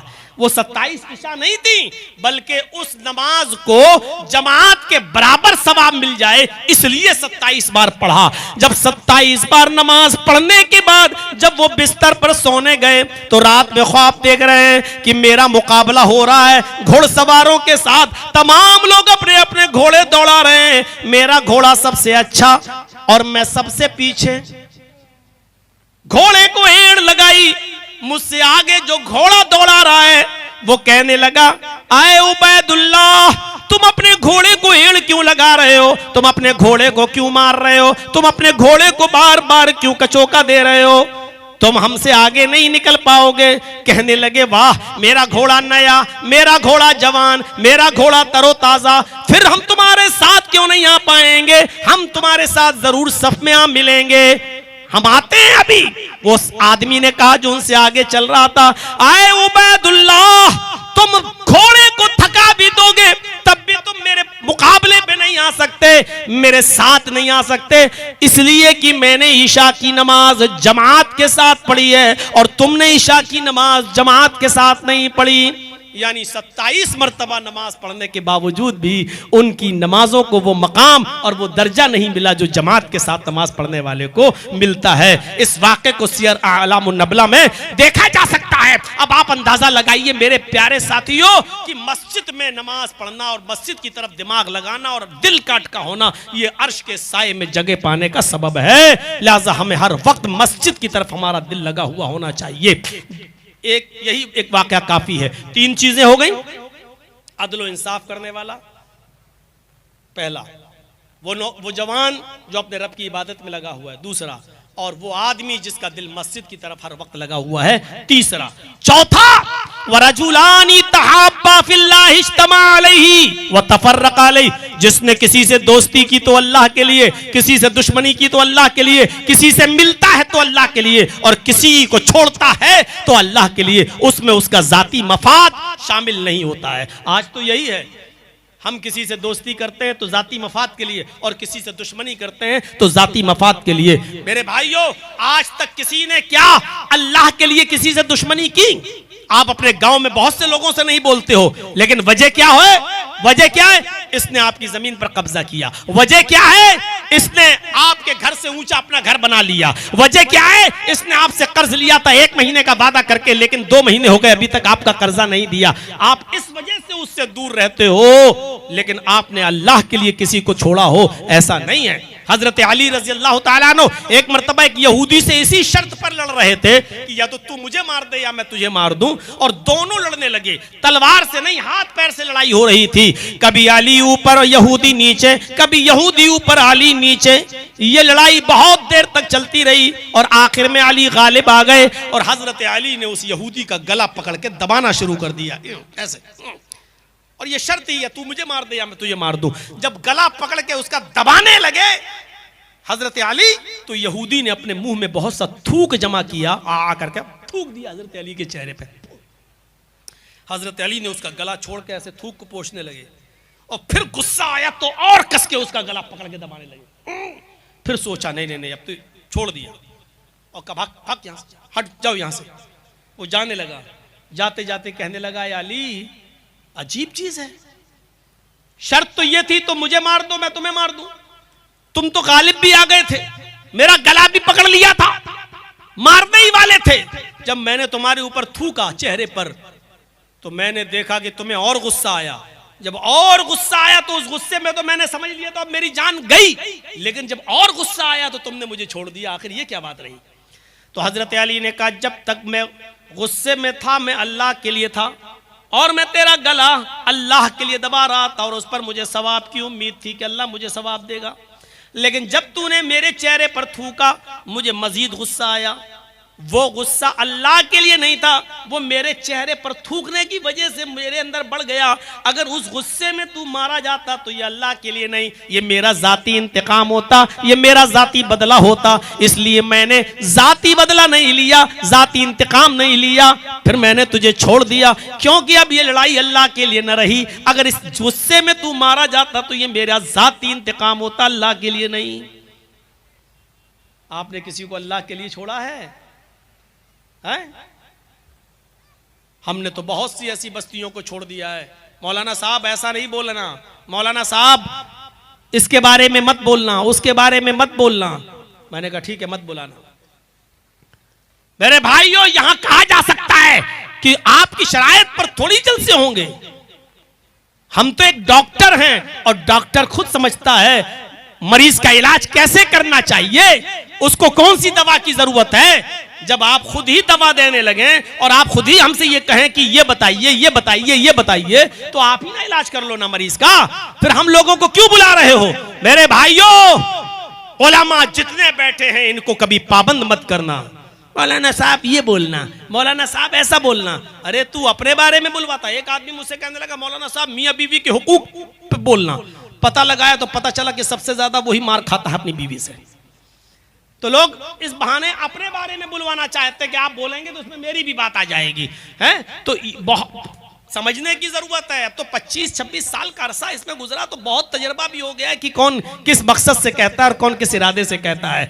तो रजुलानी तहब्बा फिल्लाह इज्तमा अलैहि व तफर्रका अलैहि, अल्लाह के लिए दोस्ती और अल्लाह के लिए दुश्मनी, ये 4 चीजें आपके पास मैंने बता दी हैं। अब जो चीज बताने जा रहा हूं वो आज हमारे मुआशरे का सबसे बड़ा नासूर, हमारे मुआशरे का सबसे बड़ा अलमिया, 5वां आदमी जो अल्लाह के अर्श के साए में होगा वो कौन है?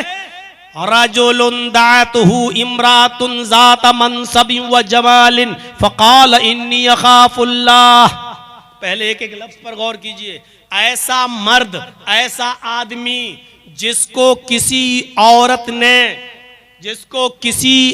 ने बुरे काम के इरादे से बुलाया हो, और वो औरत भी बाजारू नहीं, सुनिए, वो औरत भी जिस्म फरोश नहीं, 500 और 1000 रुपए में अपना जिस्म बेचने वाली नहीं। हदीस के अल्फाज पर गौर करो। ज़ात मनसबिन, बहुत शरीफ घराने की, हस्बो नसब वाली, इज्जतदार घर की औरत,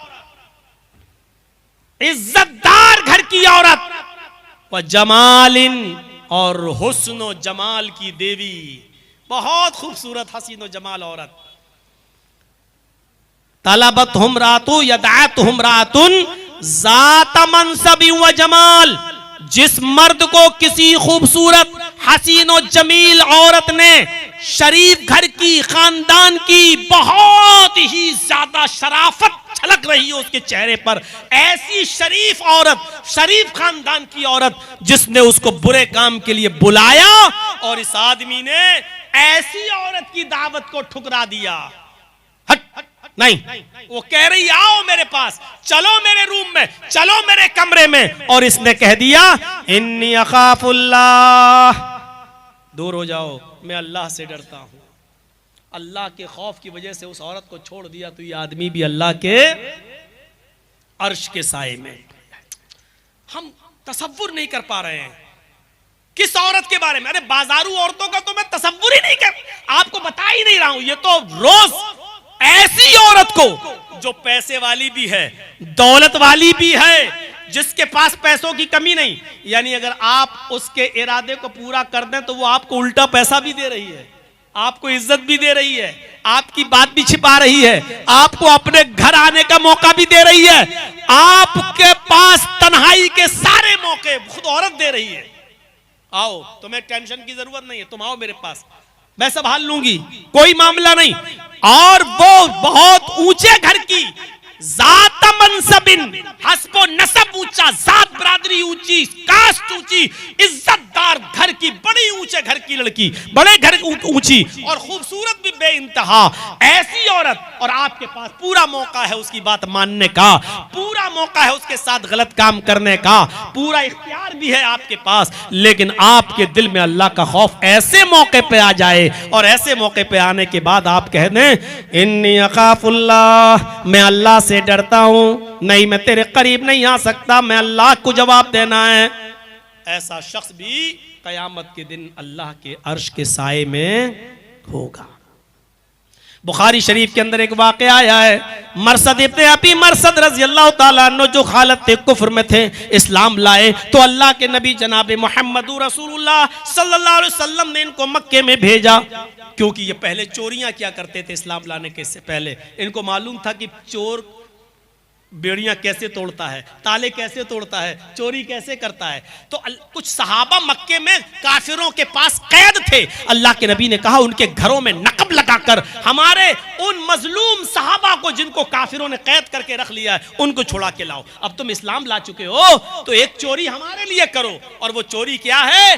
तुम मुसलमान सहाबा को काफिरों के घरों से नकब लगाकर उनकी बेड़ियां तोड़कर उनको छुड़ा के मदीने में लाओ। तो ये गए, कई मर्तबा ला चुके। एक मर्तबा जब मक्के पहुंचे तो किसी कैदी को लाना था, किसी कैदी को छुड़ाना था किसी घर में नकब लगाकर। तो रात का वक्त उन्होंने चुना। जब रात का वक्त आया मेरे भाइयों, एक पहाड़ी की दीवार से वो सट कर छिप कर बैठ गए कि थोड़ी सी और रात हो जाए तब हम घर में घुसे। अचानक वहां से एक औरत आती है, उसने पहाड़ी की दीवार के ऊपर एक साया देखा, काले रंग का साया देखा। वो समझ गई कि इस पहाड़ी के आसपास कोई आदमी मौजूद है। वो चूंकि बदचलन औरत थी जिसका नाम अन्नाक था, वो करीब आती है और जब पहाड़ी के करीब आती है तो क्या देखती है कि इस पहाड़ी के पीछे तो एक आदमी छिपा हुआ है। रात के अंधेरे में जब ये और करीब गई तो पहचान जाती है और कहती है अरे तुम तो मरसद हो। हजरत मरसद ने जब अपना चेहरा उठाकर देखा तो कहने लगे अरे तुम तो अन्नाक हो, इतनी रात में तुम यहाँ क्या करने आई हो? उसने कहा मरसद क्या हो गया तुम्हें? इतने दिनों से इतने सालों से तुम कहाँ गायब थे? मैं तुम्हारी जुदाई के लिए तड़प गई, मैं कितनी परेशान हूं, मैंने कितनी तुम्हें बार याद किया। चलो चलो बाकी बातें कल हो जाएंगी, आज की रात फजूल बातों में मत गुजारो, मेरा घर खाली पड़ा है, आओ पहले अपने घर चलते हैं, पहले अपनी आरजुएं पूरी करते हैं, अपनी तमन्नाएं पूरी करते हैं। ये किसने कहा? अन्नाक ने। किससे कह रहे हैं? हजरत मरसद इब्ने अबी मरसद से। और ये मरसद खुद उसके औरत से पहले ताल्लुकात कायम कर चुके हैं, जमाने जाहिलियत में इस्लाम लाने से पहले उसके साथ जिनाकारी कर चुके हैं, उसकी दोस्ती भी उनके साथ रह चुकी है। लेकिन जब अन्नाक हाथ पकड़ कर खींचती है, कहती जल्दी चलो, इस रात का वक्त कहीं गुजर ना जाए, आओ मेरे घर में चलो। जैसे ही अन्नाक ने मरसद इब्ने अबी मरसद का हाथ पकड़ा, हजरत मरसद ने उसके हाथ को पकड़ के झटक दिया और कहने लगा अन्नाक दूर हो जाओ, अब मैं वो मरसद नहीं रहा जो तुम समझ रही हो, तुम मेरे उन हाथों को पकड़ रही हो, इन हाथों ने जनाब मोहम्मद रसूलुल्लाह के हाथों को छू लिया है, ये हाथ मोहम्मद रसूलुल्लाह के हाथ को टच कर चुके हैं, अब ये किसी हराम चीज को नहीं छू सकते हैं। अनाक ने कहा फिर मैं शोर करूंगी, तुम चोरी करने आए हो, तुम इन घरों में घुसकर चोरी करते हो। कहा कि तुम्हें जो करना हो करो, लेकिन मैं तुम्हारे साथ नहीं चल सकता, मैं जिना नहीं कर सकता। चिल्ला दी वो, चीख दी वो औरत अनाक, लोगों एक आदमी आया तुम्हारे घरों में चोरी करने के इरादे से आ गया है, जल्दी निकलो, वो तुम्हारे घर में चोरियां कर डालेगा, तुम्हारे घरों को लूट लेगा, जल्दी निकलो। उसकी आवाज सुनकर मोहल्ले के लोग इधर उधर से निकलना शुरू हुए। हजरत मरसद इब्ने अबी मरसद फरमाते हैं कि लोगों को आता देखकर मैं रात के अंधेरे में भागा, बहुत तेजी के साथ भागा और एक पहाड़ी के ऊपर चढ़ गया। मुझे वहां से एक गार दिखाई दी, नीचे उतरा, उस पहाड़ी के नीचे और उस गार के अंदर मैं छिप गया। उन लोगों ने भागते हुए तो मुझे देखा, लेकिन रात के अंधेरे में उनको ये पता न चल सका कि मैं किस पहाड़ी के ऊपर चढ़ा। वो मेरी पहाड़ी के ऊपर भी आ गए, ढूंढते हुए वो मेरी पहाड़ी के ऊपर भी चढ़ गए और फिर दाएं बाएं देखने लगे, लेकिन वो मुझे नहीं देख सके, जबकि उसी पहाड़ी के नीचे गुफा थी जिस गुफा में मैं छिपा हुआ था। अल्लाह की कसम, मरसद इब्न अबी मरसद कहते हैं, बुखारी की रिवायत है, अल्लाह की कसम उन लोगों ने उस पहाड़ी के ऊपर खड़े होकर पेशाब भी किया और उनका पेशाब नीचे मेरे सर के ऊपर गिर रहा था, उनका पेशाब मेरे सर के ऊपर आ रहा था, लेकिन मैं दाएं बाएं हिलने की कोशिश नहीं किया। अगर हिलूंगा तो इनको पता चल जाएगा कि मैं यहां हूं। जब उनको पता चला कि मैं नहीं हूं तो वो लोग भी वहां से चले गए और मैं थोड़ी देर के रुका और थोड़ी देर के बाद जब मैं गार से निकला तो देखा कि सब जा चुके हैं, नाक भी जा चुकी है। तो फिर मैं निकला और मैंने घर में नकब लगाया और एक मोटा ताजा तगड़ा आदमी मैं उसको छुड़ा के लाया। मैंने उसको अपने कांधे पर सवार किया, लेकिन वो इतना भारी था जो मुझे बार बार थका देता था। मैं उसको घर से निकालने में कामयाब रहा और जब मैं सुनसान जंगल से निकला तब आकर मैंने उसके पैरों की और हाथों की बेड़ियां तोड़कर उसको मक्के तक पहुंचाया। वो मक्के से मदीने तक पहुंचाया। अब वो मदीने आ गए। अब यहां अल्लाह के रसूल सल्लल्लाहु अलैहि वसल्लम के पास जब मरसद इब्न अबी मरसद आए, कहा अल्लाह के रसूल मैं इनको लेकर आया हूं, नमाज का वक्त था, नमाज अदा की गई। अल्लाह के नबी ने कहा मरसद मुबारक हो, तुम दीन का कितना अच्छा काम कर रहे हो। हजरत मरसद कहते हैं अल्लाह के नबी आज मैं तुमसे आपसे कुछ मांगना चाहता हूं। अल्लाह के नबी ने कहा मरसद मेरे पास देने के लिए क्या है, बताओ तुम क्या मांगना चाहते हो। हजरत मरसद कहते हैं अय अल्लाह के रसूल ऐसा ऐसा मामला है, मैं उस जंगल में गया, मेरे पास एक औरत आई, वो मेरी दोस्त रह चुकी है, उसके साथ जमाने जाहिलियत में मेरे ताल्लुकात भी कायम हो चुके हैं, उससे मुझे मोहब्बत है और उसको मुझसे भी मोहब्बत है, बे इंतहा मोहब्बत है। मैं चाहता हूं कि उस अन्नाक से मैं निकाह कर लूं, अगर आपकी इजाजत हो तो क्या मैं उस औरत से अन्नाक से निकाह कर सकता हूं। अल्लाह के नबी सल्लल्लाहु अलैहि वसल्लम कुछ देर खामोश रहे और खामोश रहने के बाद फिर आपने थोड़ी देर के बाद मरसद इब्न अबी मरसद से कहा आए मरसद, अल्लाह रब्बुल आलमीन ने कुरान के अंदर ये आयत नाजिल फरमा दी है कि अज़्ज़ानी ला यनकिहु इल्ला ज़ानियतन औ मुशरिकतन, कोई जिनाकार मर्द किसी जानियाई से शादी करता है या किसी मुशरिका औरत से शादी करता है, और कोई जानिया औरत किसी जानी मर्द से या मुशरिक मर्द से ही निकाह करती है। आए मरसद तुम इस्लाम ला चुके हो, तुम बाईमान हो चुके हो, तुम मोमिन हो चुके हो, कुरान की आयत की रोशनी में तुम्हारा निकाह किसी जानिया और बदचलन औरत से और मुशरिका औरत से तुम्हारे लिए जायज नहीं है। इस्लाम लाने के बाद तुम्हें अपनी इस मोहब्बत को कुर्बान करना ही होगा। और हजरत मरसद मान जाते हैं अल्लाह के रसूल की बात। ठीक है, जब कुरान की आयत ही नाजिल है और इसमें मना कर दिया तो मैं उसके साथ निकाह नहीं करूंगा। मेरे भाइयों, उसने मौका दिया, आओ घर में अकेलापन है, तन्हाई है, हम भी अकेले हैं, खूबसूरत है अनाक सब कुछ, लेकिन क्या कह रहे हैं हजरत मरसद इब्न अबी मरसद, नहीं, इन हाथों ने मुहम्मदुर रसूलुल्लाह के हाथों को छू लिया है, अब कोई हराम चीज मैं नहीं छू सकता। अनाक तू जाओ, मैं तेरे साथ जिना नहीं कर सकता, यानी मैं अल्लाह से डरता हूं। मेरे भाइयों, ये बदचलन और बदकार औरतों के पास तो आदमी पैसा देकर जाता है, यहां उसकी बात हो रही है जिसके पास पैसा ना हो, औरत खुद दौलत लुटा रही हो, औरत खुद रूम दे रही हो, औरत खुद तन्हाई का मौका दे रही हो, और जातो मनसब वाली हो और जाहो जलाल वाली भी हो, पैसे वाली भी हो, दौलत वाली भी हो, इज्जत वाली भी हो और खूबसूरत भी हो, ऐसी औरत को कह देना कि मैं अल्लाह से डरता हूं, ऐसा शख्स कयामत के दिन अर्श के साए में होगा।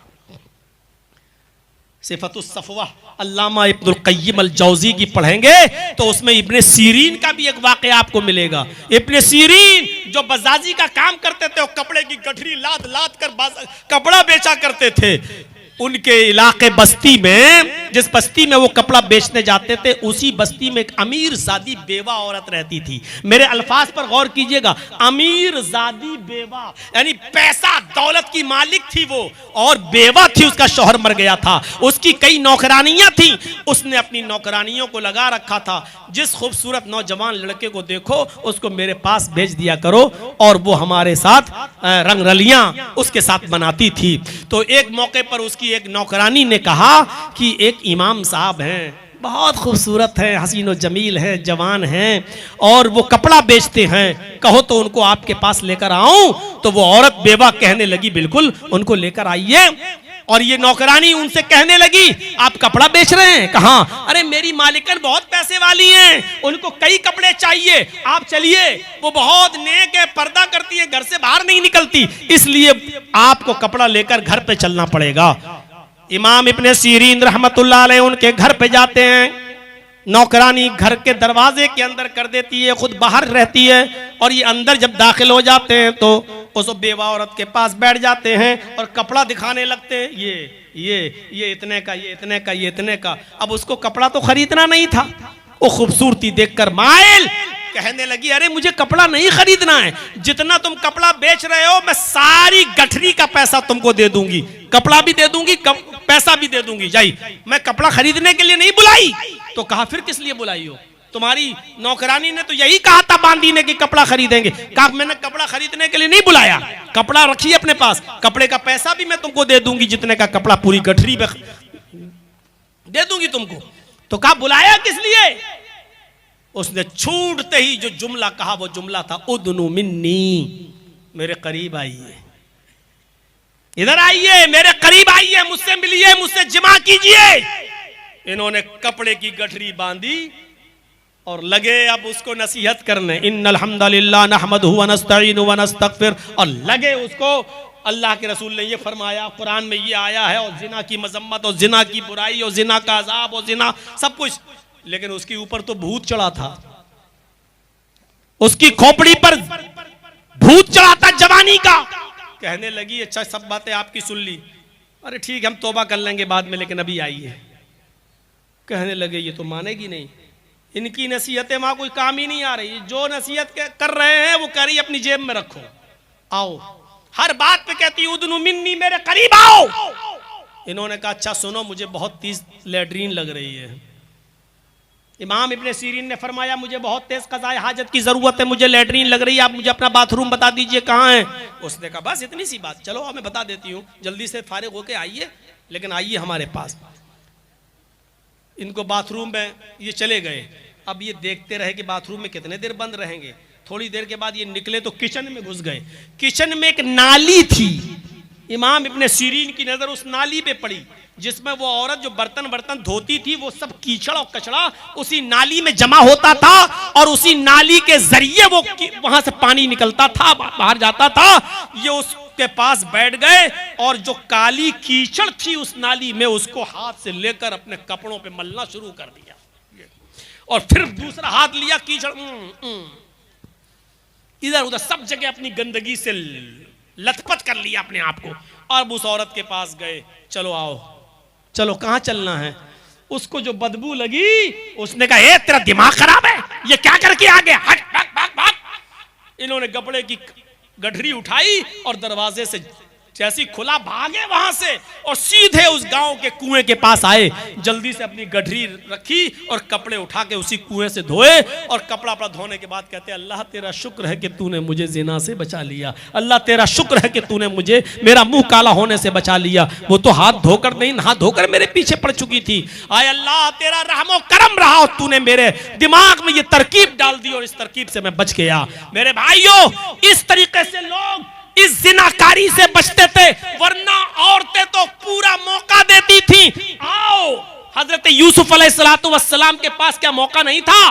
बादशाह मिस्र की बीवी ने पूरा मौका दिया था, ये दरवाजा भी बंद, वो दरवाजा भी बंद, ये दरवाजा भी बंद। एक दरवाजा नहीं, गल्लक़तिल अब्वाब, कई दरवाजे थे, सारे दरवाजे बंद करके कहने लगी हाय तलक, हाय यूसुफ आओ मेरे पास।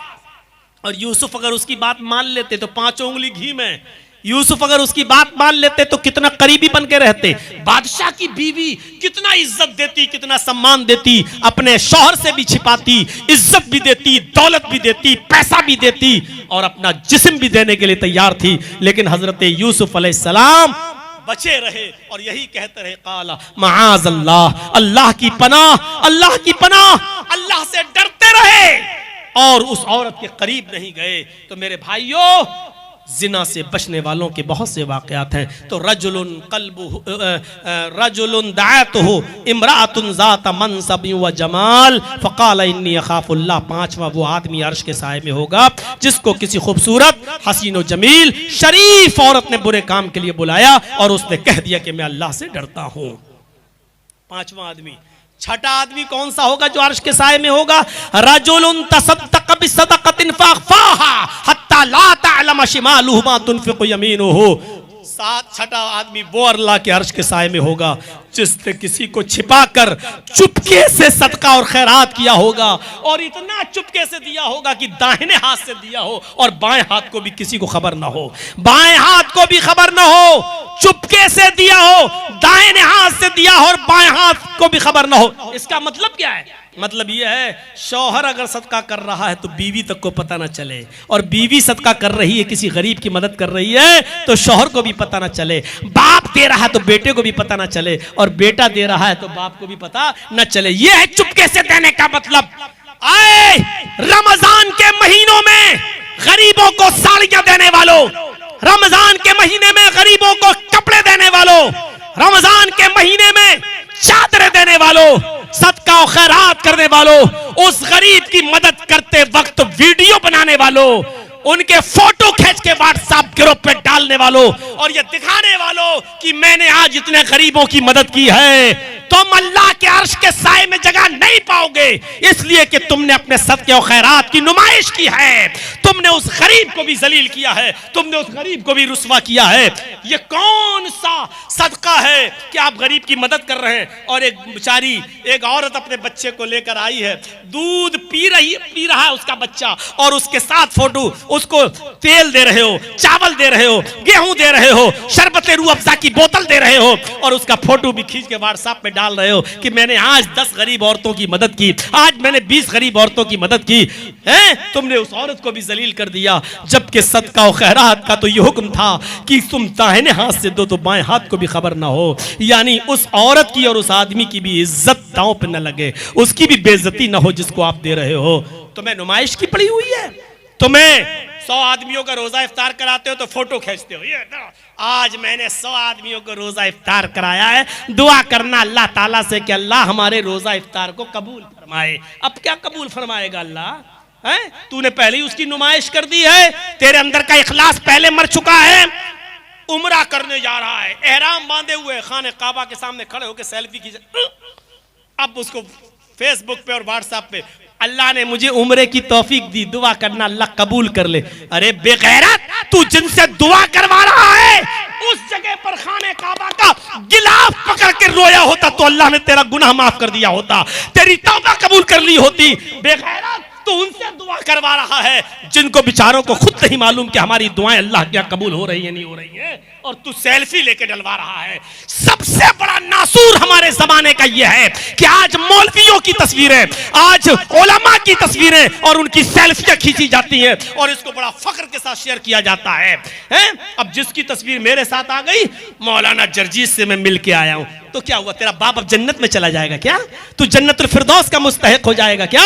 मेरे भाइयों, यह जमाने का सबसे बड़ा अलमिया है और सबसे बड़ा नासूर है कि आज उलमा की तस्वीरें लेकर उनके कद को इतना बड़ा बना देना कि उनको पीर और वली का दर्जा दे देना, और यह समझना कि हमने बहुत बड़ा कारनामा अंजाम दिया। मेरे भाइयों, इखलास अपने अंदर पैदा कीजिए। तो रजुलुन तसद्दक़ बिसदक़तिन फ़अख़फ़ाह, छुपा कर सदका देना।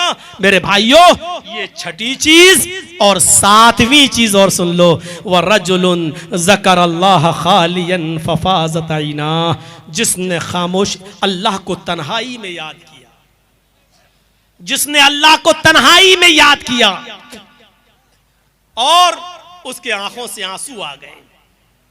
जलसों में तो हम जैसे लोग बोलते बोलते रो जाएंगे, लेकिन इसमें रिया तकब्बुर हो सकती है। कोई आदमी मस्जिद में दुआ मांग रहा सबके सामने रो रो के, ये नहीं। आप अकेले घर में जाइए, आपकी बीवी भी सो रही हो, आपके बच्चे भी सो रहे हो, और आप रात में उठिए, वुज़ू बनाइए, 2 रकात 4 रकात 6 रकात अल्लाह जितनी तौफीक दे आप पढ़िए, और उसके बाद में अपने हाथों को उठाइए और मांगिए, पुकारिए और अल्लाह को याद करिए, जहन्नम का तसव्वुर पैदा करिए, अज़ाब कब्र की हौलनाकियों का तसव्वुर पैदा करिए। सोचिए कि रात के अंधेरे में आपके यहाँ तो इतनी लाइट है, तब इतनी रोशनी, जरा उस तरफ नजर डाल के देखो, कहाँ कितना अंधेरा, जहाँ कुछ नहीं दिखाई दे रहा, फिर कब्र का अंधेरा, फिर पत्थरे और तख्तों का अंधेरा, उस जमीन के अंदर हमें और आपको जाना है। अजाब कब्र का तसव्वुर हम करें, कब्र के अजाब का तसव्वुर और जहन्नम के अजाब का तसव्वुर, और अल्लाह के डर से इस मौके पर जो आंसू हमारी आंख से आएंगे उसमें दिखावा नहीं होगा, उसमें रिया नमूद नहीं होगी, क्योंकि आपकी बीवी को भी पता नहीं है, आपके बच्चों को भी पता नहीं है। अब आपके आंखों से जो आंसू आ रहे हैं वो हकीकत के आंसू हैं, वो वाकई अल्लाह के से डर के आंसू हैं। इस मौके पर रोइए।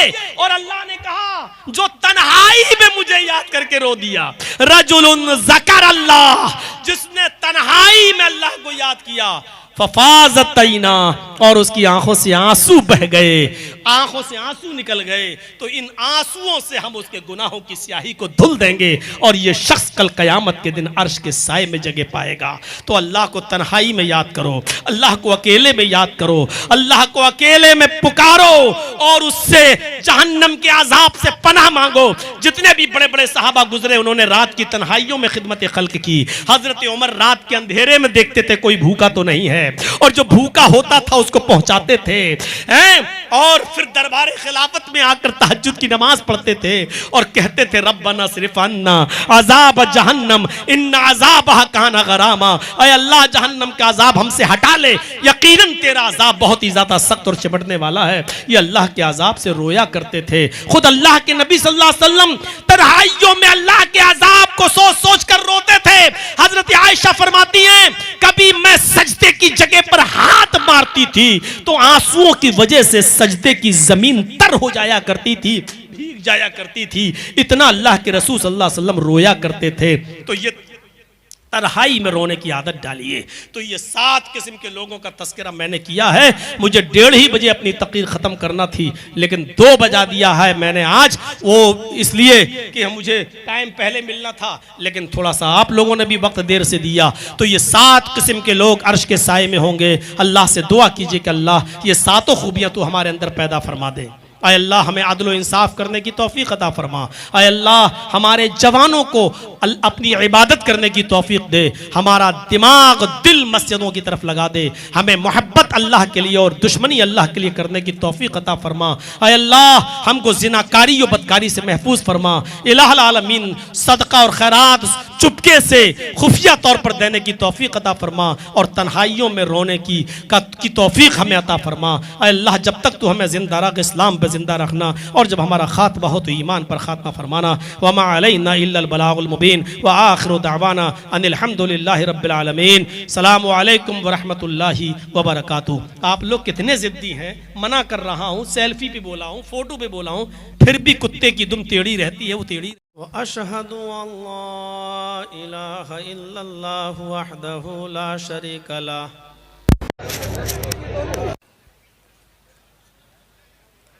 व अशहदु अन्ना मुहम्मदन अब्दुहु व रसूलुहु।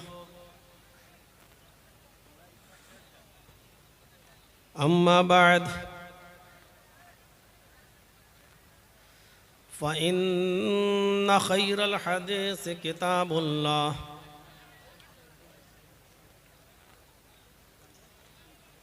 व खैरल हदी हदी मुहम्मदिन सल्लल्लाहु अलैहि वसल्लम व शर्रुल उमूरि मुहदसातुहा व कुल्लु मुहदसतिन बिदअह व कुल्लु बिदअतिन ज़लालह व कुल्लु ज़लालतिन फिन्नार। अऊज़ु बिल्लाहि मिनश शैतानिर रजीम। बिस्मिल्लाहिर रहमानिर रहीम।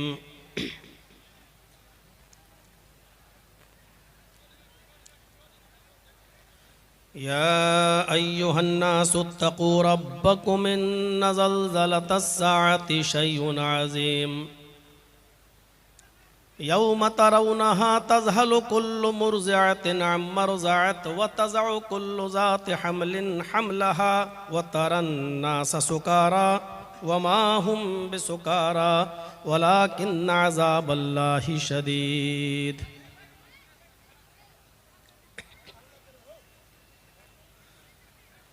वअन अबी हुरैरता रज़ियल्लाहु तआला अन्हु अन्न रसूलल्लाहि सल्लल्लाहु अलैहि वसल्लम क़ाल सबअतुन युज़िल्लुहुमुल्लाहु फ़ी ज़िल्लिही यौम ला ज़िल्ला इल्ला ज़िल्लुहु अल इमामुल आदिल वश्शाबुन नशअ फ़ी इबादति रब्बिही वरजुलुन क़ल्बुहु मुअल्लकुन फ़िल मसाजिद वरजुलानि तहब्बा फ़िल्लाहि इज्तमअ अलैहि व तफ़र्रक़ा अलैहि वरजुलुन तलबतहु इम्रअतुन ज़ात मनसबिन व जमाल फ़क़ाल इन्नी अख़ाफ़ुल्लाह वरजुलुन तसद्दक़ बिसदक़तिन फ़अख़फ़ाहा हत्ता ला तअलम शिमालुहु मा तुनफ़िक़ु यमीनुहु वरजुलुन ज़करल्लाह ख़ालियन फ़फ़ाज़त ऐनाहु रवाहुल बुख़ारी।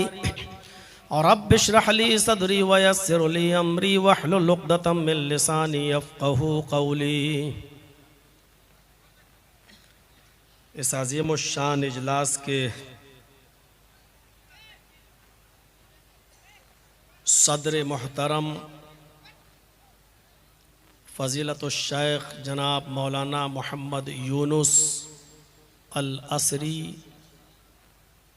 हफ़िज़हुल्लाह अमीर सूबाई जमीयत अहले हदीस झारखंड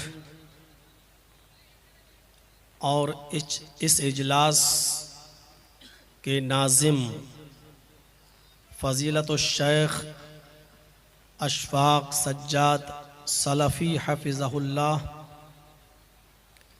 और इस इजलास के रूह रवां मेरे दोस्त जनाब महफूज अंसारी साहब, जिन्होंने पहले रोज़े को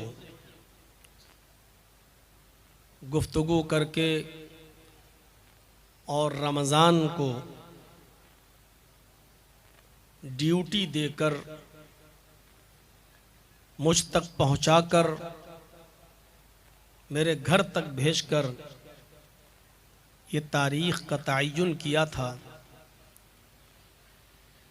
आज जो 15 अप्रैल का वक्त है, ये पहले रोज़े को लिया गया था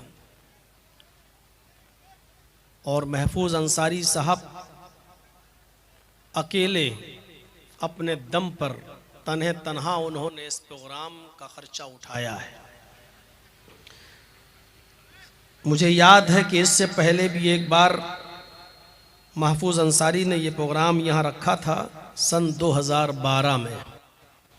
उस वक्त भी अपने बलबूते पर और अपने खर्च पर उस प्रोग्राम को यहाँ मुनाकिद किया था।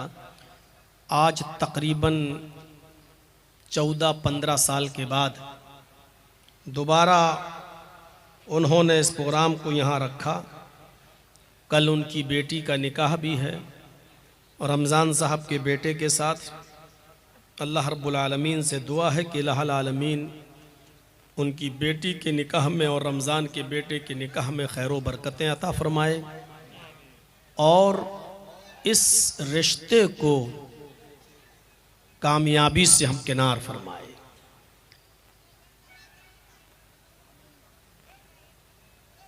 और इस इजलास को जो महफूज अंसारी ने अपने दम पर अपने बलबूते पर किया है, अल्लाह रब्बुल आलमीन इस इजलास के अंदर जो भी ख़र्चा उन्होंने किया है, अल्लाह रब्बुल आलमीन उस पर उनको पूरा पूरा अजर अज़ीम अता फरमा, उनके रिज़्क़ में बरकत अता फरमा। और आए अल्लाह, जिस मकसद से ये प्रोग्राम रखा गया है, इस प्रोग्राम को उस मकसद की कामयाबी का ज़ामिन बना।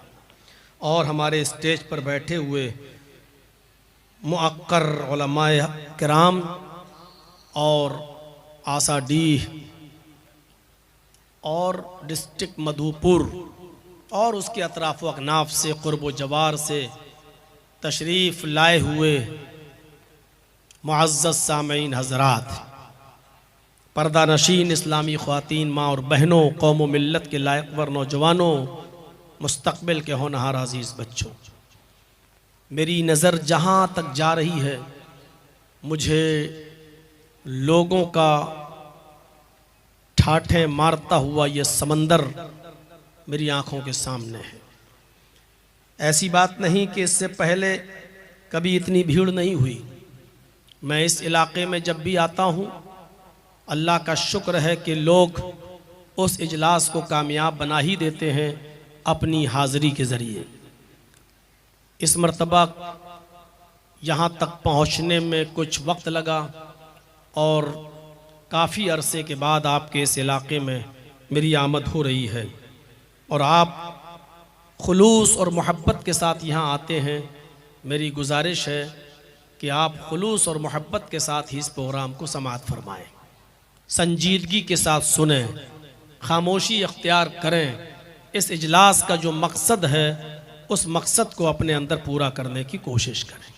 आपका शोर, आपका खड़ा रहना, खड़े होकर वीडियो बनाना और पीछे के लोगों को देखने में डिस्टर्ब करना, ये इस्लाम की तालीम के भी ख़िलाफ़ है और अखलाक के भी ख़िलाफ़ है। मुझे उम्मीद है कि इंशाअल्लाह आप शिकायत का मौका नहीं देंगे। समझदार लोग हैं, मेरी बात को समझ गए होंगे।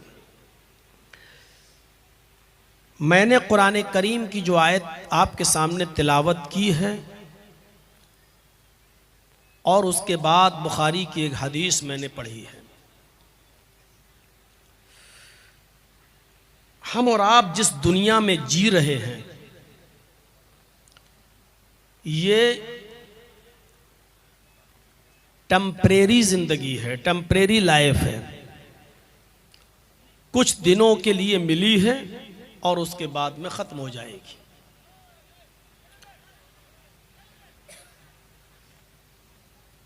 बारह 2012 में यहां आया था, आज 2025 चल रही है, यानी तकरीबन 14 साल 15 साल। जो लोग 15 साल पहले यहां खिताब सुने थे और आज सुन रहे हैं, और मैंने 15 साल पहले यहां खिताब किया था और आज कर रहा हूं, ये जिंदगी हमें ये मैसेज दे रही है 15 साल की कि जिन लोगों ने 15 साल पहले ये खिताब सुना था, उनकी जिंदगी 15 साल कम हो गई है और मैं अपनी जिंदगी के 15 साल कम कर चुका हूं। मैं इसको दूसरे अल्फाज में यूं कह सकता हूं कि 15 साल जो लोग पहले सुने थे ये प्रोग्राम, वो अपनी कब्र के उतना करीब जा चुके हैं और मैं भी 15 साल अपनी कब्र के करीब जा चुका हूं। ये खुला हुआ मैसेज है, इसमें कोई शक नहीं है। जितनी भी जिंदगी हम अल्लाह तबारक व तआला के पास से लेकर आए हैं, हम उसमें इतना कम कर चुके हैं। ये हमारे लिए खुशी की बात नहीं है, बल्कि अफसोस की बात है कि हम उतने अपनी कब्र के करीब हो चुके हैं। सिवाय उन लोगों के जिन्होंने इन 15 सालों को नमाजों में लगाया, रोजों में गुजारा, सदका और खैरात किया और हर तरीके से अपने आप को दीन की खिदमत के लिए लगाए रहे, उनको अल्लाह तबारक व तआला से एक अच्छी उम्मीद और लौ लगा लेनी चाहिए कि शायद अल्लाह रब्बुल आलमीन मुझे मेरी इबादतों के समरे में, बदले में हमको जन्नत के करीब कर दे। मेरे भाइयों, कुरान करीम की जो आयत मैंने आपके सामने पढ़ी है, उसमें अल्लाह रब्बुल आलमीन ने इस दुनिया के खत्म होने के बाद जो कब्र में हम चले जाते हैं, एक तो जिंदगी ये है जो हम जी रहे हैं, और जब हम मर जाएंगे और कब्र में दफन कर दिए जाएंगे तो वो एक दूसरी जिंदगी है जिसको हम बरज़खी जिंदगी कहते हैं, और कयामत तक हम उसी बरज़खी जिंदगी के अंदर रहेंगे। और फिर कयामत के दिन जब हम अपनी कब्रों से उठाए जाएंगे, वो एक तीसरी जिंदगी होगी जिसको उखरवी जिंदगी कहा जाता है, आखिरत की जिंदगी कहा जाता है। ये पहली जिंदगी है जिसमें हम जी रहे हैं। मरने के बाद कयामत तक ये दूसरी जिंदगी होगी, बरज़खी, और कयामत के दिन जब कब्रों से उठाया जाएगा इंसान अपनी कब्रों से, तो वो तीसरी जिंदगी होगी जिसको उखरवी जिंदगी कहा जाता है, जो कयामत का दिन होगा, और वो बहुत सख्त दिन होगा। मैं अभी जन्नत और जहन्नम की बात नहीं कर रहा हूं, मैं उस कयामत के दिन की बात कर रहा हूं जिसके बारे में हदीस की किताबें कहती हैं कि वो एक दिन ही इतना बड़ा दिन होगा जिसके बारे में नबी अकरम ने फरमाया कि तकरीबन 50,000 साल का वो दिन होगा, और सूरज अपनी जगह पर ठहर जाएगा और सिर्फ 1 मील की दूरी पर होगा। तकूनु शम्सु यौमल क़यामति का मिक़दार मील, कयामत के दिन ये सूरज सिर्फ 1 मील की दूरी पर होगा। 50,000 साल का दिन। लोग अपने अपने आमाल के मुताबिक बकद्र पसीनों में डूबे हुए होंगे। नबी अकरम सल्लल्लाहु अलैहि वसल्लम ने फरमाया, कोई टखने के बराबर पसीने में डूबा होगा, कोई पिंडली के बराबर, कोई घुटने के बराबर, कोई रान के बराबर, कोई कमर के बराबर, कोई कांधों के बराबर पसीने में डूबा हुआ होगा। और जिसके आमाल बहुत ही ज्यादा खराब होंगे तो वो उसी में डुबकियां मार रहा होगा, उसी में गोते लगा रहा होगा, उसी में डूब रहा होगा। ये कयामत का दिन होगा, 50,000 साल का दिन होगा, सूरज 1 मील के फासले पर होगा। आज मेरा खिताब कयामत और कयामत की हौलनाकियों से नहीं है। कयामत के दिन का तो एक नक्शा खींचकर मैं आपको लाना चाहता हूं, खींचकर इस तरफ कि कयामत के दिन 50,000 साल के उस दिन से हम कैसे निपटेंगे। जन्नत और जहन्नम का फैसला तो बाद में होगा, हिसाब और किताब के बाद। पहले तो वो दिन ही इतना सख्त होगा कि बहुत से लोग सूरज की तपिश और जासूस तपिश को बर्दाश्त ही नहीं कर पाएंगे, पसीने में गोता लगा रहे होंगे और गर्क हो रहे होंगे, डूब रहे होंगे, तो चीख पड़ेंगे क्या अल्लाह, हमसे तो मैदान महशर के तकलीफ बर्दाश्त ही नहीं हो रही है, हम इसी तकलीफ को नहीं सह पा रहे हैं। इससे तो बेहतर है कि तू हमको जहन्नम के अंदर डाल दे, इससे तो अच्छा है कि तू हमको जहन्नम के अंदर फेंक दे। मेरे भाइयों, अंदाजा लगाइए कि उस दिन जो कयामत का दिन होगा और 50,000 साल का एक दिन होगा, उस दिन हम सुकून कैसे पाएंगे, उस दिन हमारा इत्मीनान का दिन कैसे गुजरेगा, हमें इस चीज की फिक्र होनी चाहिए। अभी जन्नत का फैसला नहीं होगा, जहन्नम का फैसला नहीं होगा, और मौका भी इतना खतरनाक होगा कयामत के दिन कि एक दिन हजरत आयशा सिद्दीका ने पूछा, अल्लाह के नबी सल्लल्लाहु अलैहि वसल्लम रो रही थी,